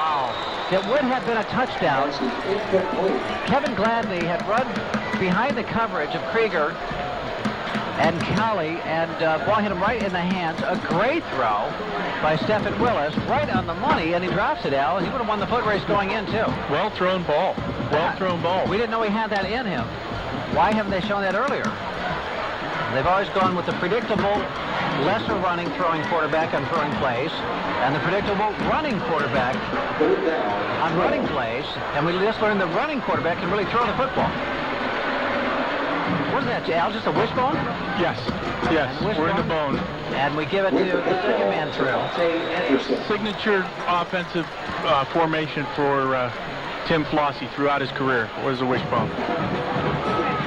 So now we've got 4th and about 11 for Firestone. They've missed open receivers, and they just had a dropped ball on what might have been a touchdown. They'd be a totally different team if they were a little bit better in that passing game. The game would be... I'm going to say the deficit would be half of what it is if they were more effective in the passing game. With just tidiness. Missing open receivers and dropping open footballs. Back to punt is Firestone. High, well-hit ball with the wind. It is taken by Tyler Miller up to the 40. And he is tackled right there. He and Devin Smith, so they get the starters in at safety on the return team. And so one good drive and this game's all over. 4:42, Tigers with the football, and see if Brody Ton comes out now. I think Anthony McCormick might be going in, Al. Am I wrong? I think that the senior quarterback's going to get the reps here. Number 5. He's in the huddle. You know, Anthony, I saw him play a lot in JVs last year, and he did a real nice job. So these are his first reps at quarterback this season. And so they're going to try to develop a little more depth at that spot today, take advantage of this time. Maybe he and Brody will get a little bit of action next week. And what might be a relatively easy contest, we'll find out. Hand off to Trelli, and he just runs over people. He gains 5-6 yards. That's a man. Boy, that is a big man. He still didn't go down. He is a beast. 6 feet, 240, sophomore tailback. And he fought 5-6 yards up the field after engaging human beings after about 3 yards. He is a powerful kid, to say the obvious. Number 97, Garion Conley is in, playing a wide receiver spot for the Tigers. The up back, Eric Copeland. McCormick is with the football and getting sacked behind the line of scrimmage. He wanted to try to get it to Taylor, who is being led by Copeland, but it wasn't going to get that far. Montel Harrison is also in for the Tigers. He's had a few good moments this year already. Number 57, Michael Bailey in. Haven't seen Michael much this year. He had a great JV season last year. Also, Devontae Oliver, 6'3", 260, had a tackle spot. Center is Jacob Luckring. Jake Luckring, the big senior, playing center right now. There's a lot of kids in.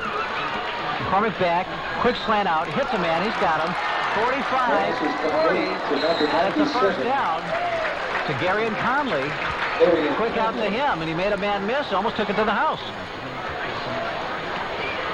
You like to see that, Al? Oh, throwing a stop. I mean, that's when you get that much cushion from the corners, the stop pattern is money in the bank. And if you got a kid that can make kids miss. Well, that's the key, yards after catch. You're going to run the stop at maybe 8-9 yards, and yards after catch is a key. Back to throws McCormick. Got a man downfield. Oh, we might have an interference call. No. Being run into was Montel Harrison. If you hear the booing of the Tiger fans, it's because they saw what I saw.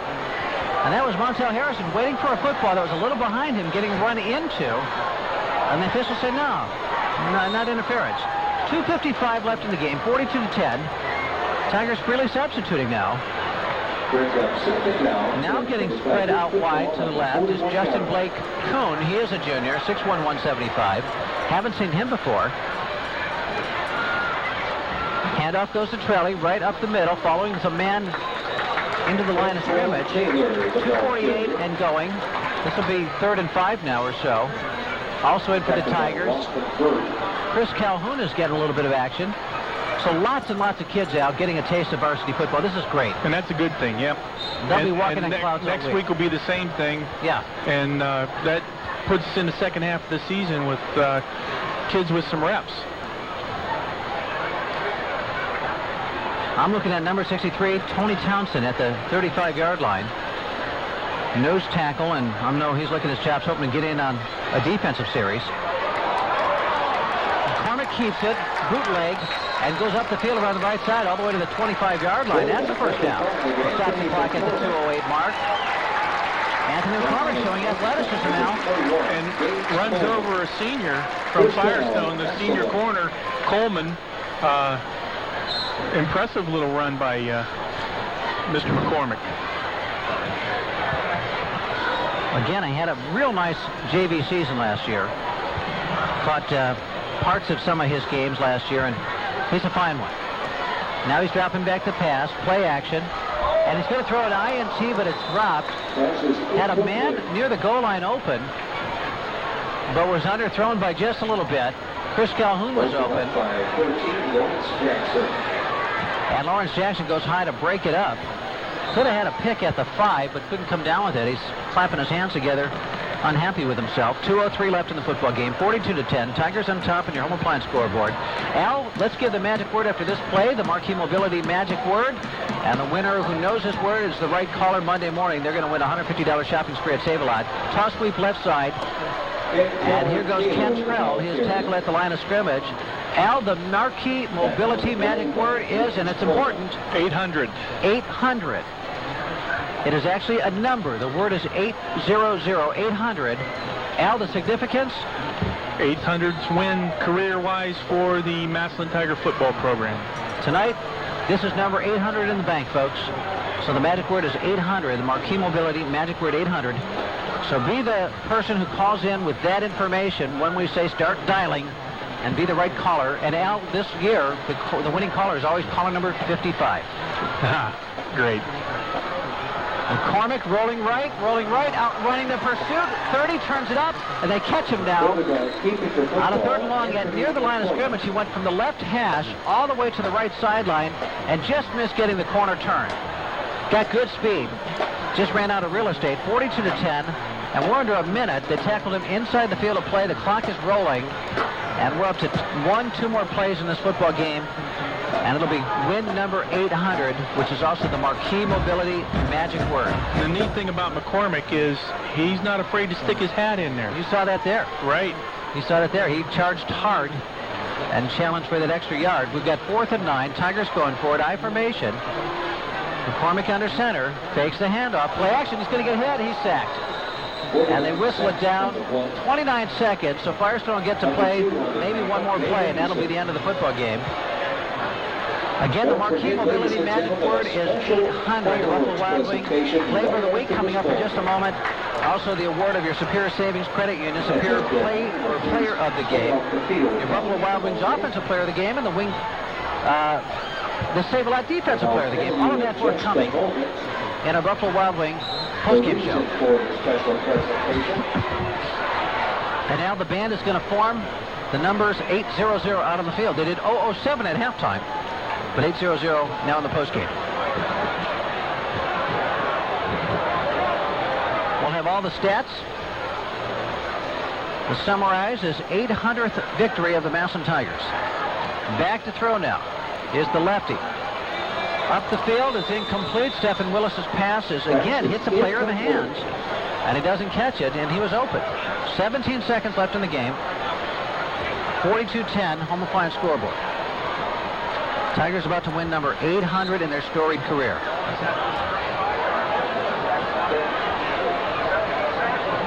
Ladies and gentlemen, our final scores tonight. Boardman, 19. Perry, 13.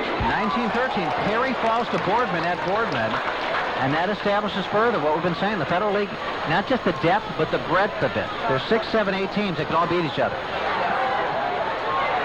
Back to throw is the quarterback, and he hits number 7, Anderson, for the second time. Willis hits Anderson 2 plays in a row. They hit him in the hands. He drops them both. And good throws, too. I mean, no way tight spirals. No way that the ball should be dropped. Tight spirals on the money. He's thrown one pass that should have been a touchdown a series ago, and 2 what should have been first down. 37-21, Glen Oak falls to Fitch. At Glen Oak. What does that say about Fitch and their athletes, and they move out to 5-0. Glen Oak falls to 3-2. Tigers want Glen Oak to win.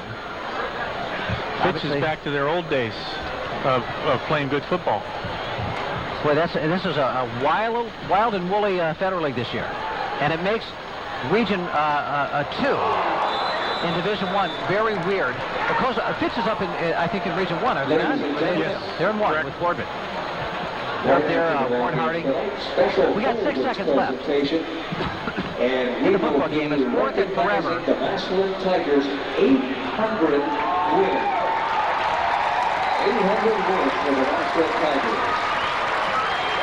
And we will have a special fireworks presentation. You get a lot of computer points. You win 800 games in the same year, Al. And boy, you're just set up. You got a good chance of hosting a home game. Ooh. That's pretty good. That is what he meant, right? No comment. No comment, okay. No. You're the boss. 4-1 on the season is pretty good, though, and I'll take that. Now the punt by Firestone. No one back to return it for the Tigers, and the clock runs out. The game is over. Tigers Tigers win it 42-10. Now win number 800. Back with the local Wild Wings postgame show right after this. It all starts with our famous bread, baked fresh daily by our skilled bakers. It makes breakfast, lunch, or dinner at Panera Bread an experience you will never forget. Whether it's our delicious bagels and pastries for breakfast or our famous sandwiches, salads, and bread bowls throughout the rest of the day, nobody does fresh like Panera Bread. Call us at 833-WIN or contact us on the web at www.MassillonSmiles.com. Go Tigers! Why is it the summer goes so fast and winter goes so slow? I used to think that was only true for kids, but now I'm not so sure. Hi, this is Brad Black from downtown Fort Lincoln Mercury. Don't get me wrong, I think some of the best weather we have is in the fall. If I didn't know what was behind it, fall would be my favorite season. Anyhow, fall's football, back to school, crisp clear days, and of course, the new Fords and Lincoln Mercury's arrive. I know what you're thinking. Somewhere in here, this guy's going to try to sell me a car. You know what? You're right. We have a great selection of 2010s, and the 2011s are arriving daily. All of our new Fords, Lincolns, and Mercuries have been discounted down. In addition, almost every vehicle has a factory rebate. Some have rebates and special interest rates combined, and some have 0% for as long as 72 months. We have a great selection, even the new Fiestas. Have a trade great. We need them, and we'll give you top dollar for it no matter what the condition. Don't worry if it's not so nice. We won't retail it, but we can make it go away. Buying a new vehicle should be fun, and at downtown Fort Lincoln Mercury, it can be. Come on down to downtown Fort Lincoln Mercury at 1420 West Coast Street and shop online at downtownford.com. How about those 2010 Massillon Tigers, ladies and gentlemen? Every day for a chance to win big prizes on the Ray Jaski Show. Great job done by the cheerleaders. And the Massillon Tigers swing down, forming the number 800 on the field. Here's a question I hear about. Why buy a Ford product? Hi, this is Brad Black from downtown Fort Lincoln Mercury. That's easy. Not only do I think it's a great decision, but so do the folks at J.D. Power and Consumer Reports. In the last comparison list, Ford was ranked 5th from the top, following Porsche.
Ladies and gentlemen, we direct your attention to about the 20-yard line where the Massillon Tigers now holding up the sign for 800 career wins for the Massillon Tigers.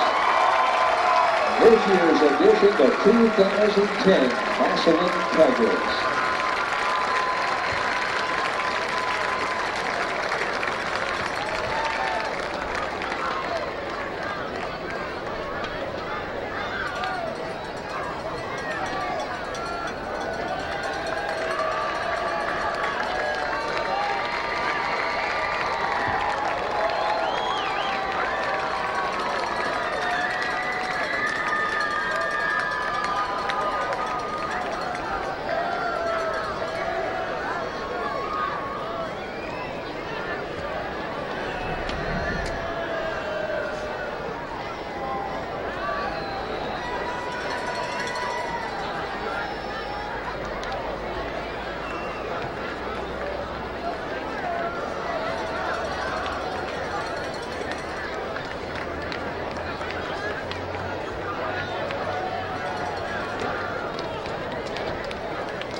right, ladies and gentlemen, just a moment. We're going to begin the fireworks display in honor of 800 career wins for your Massillon Tigers.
Hannon.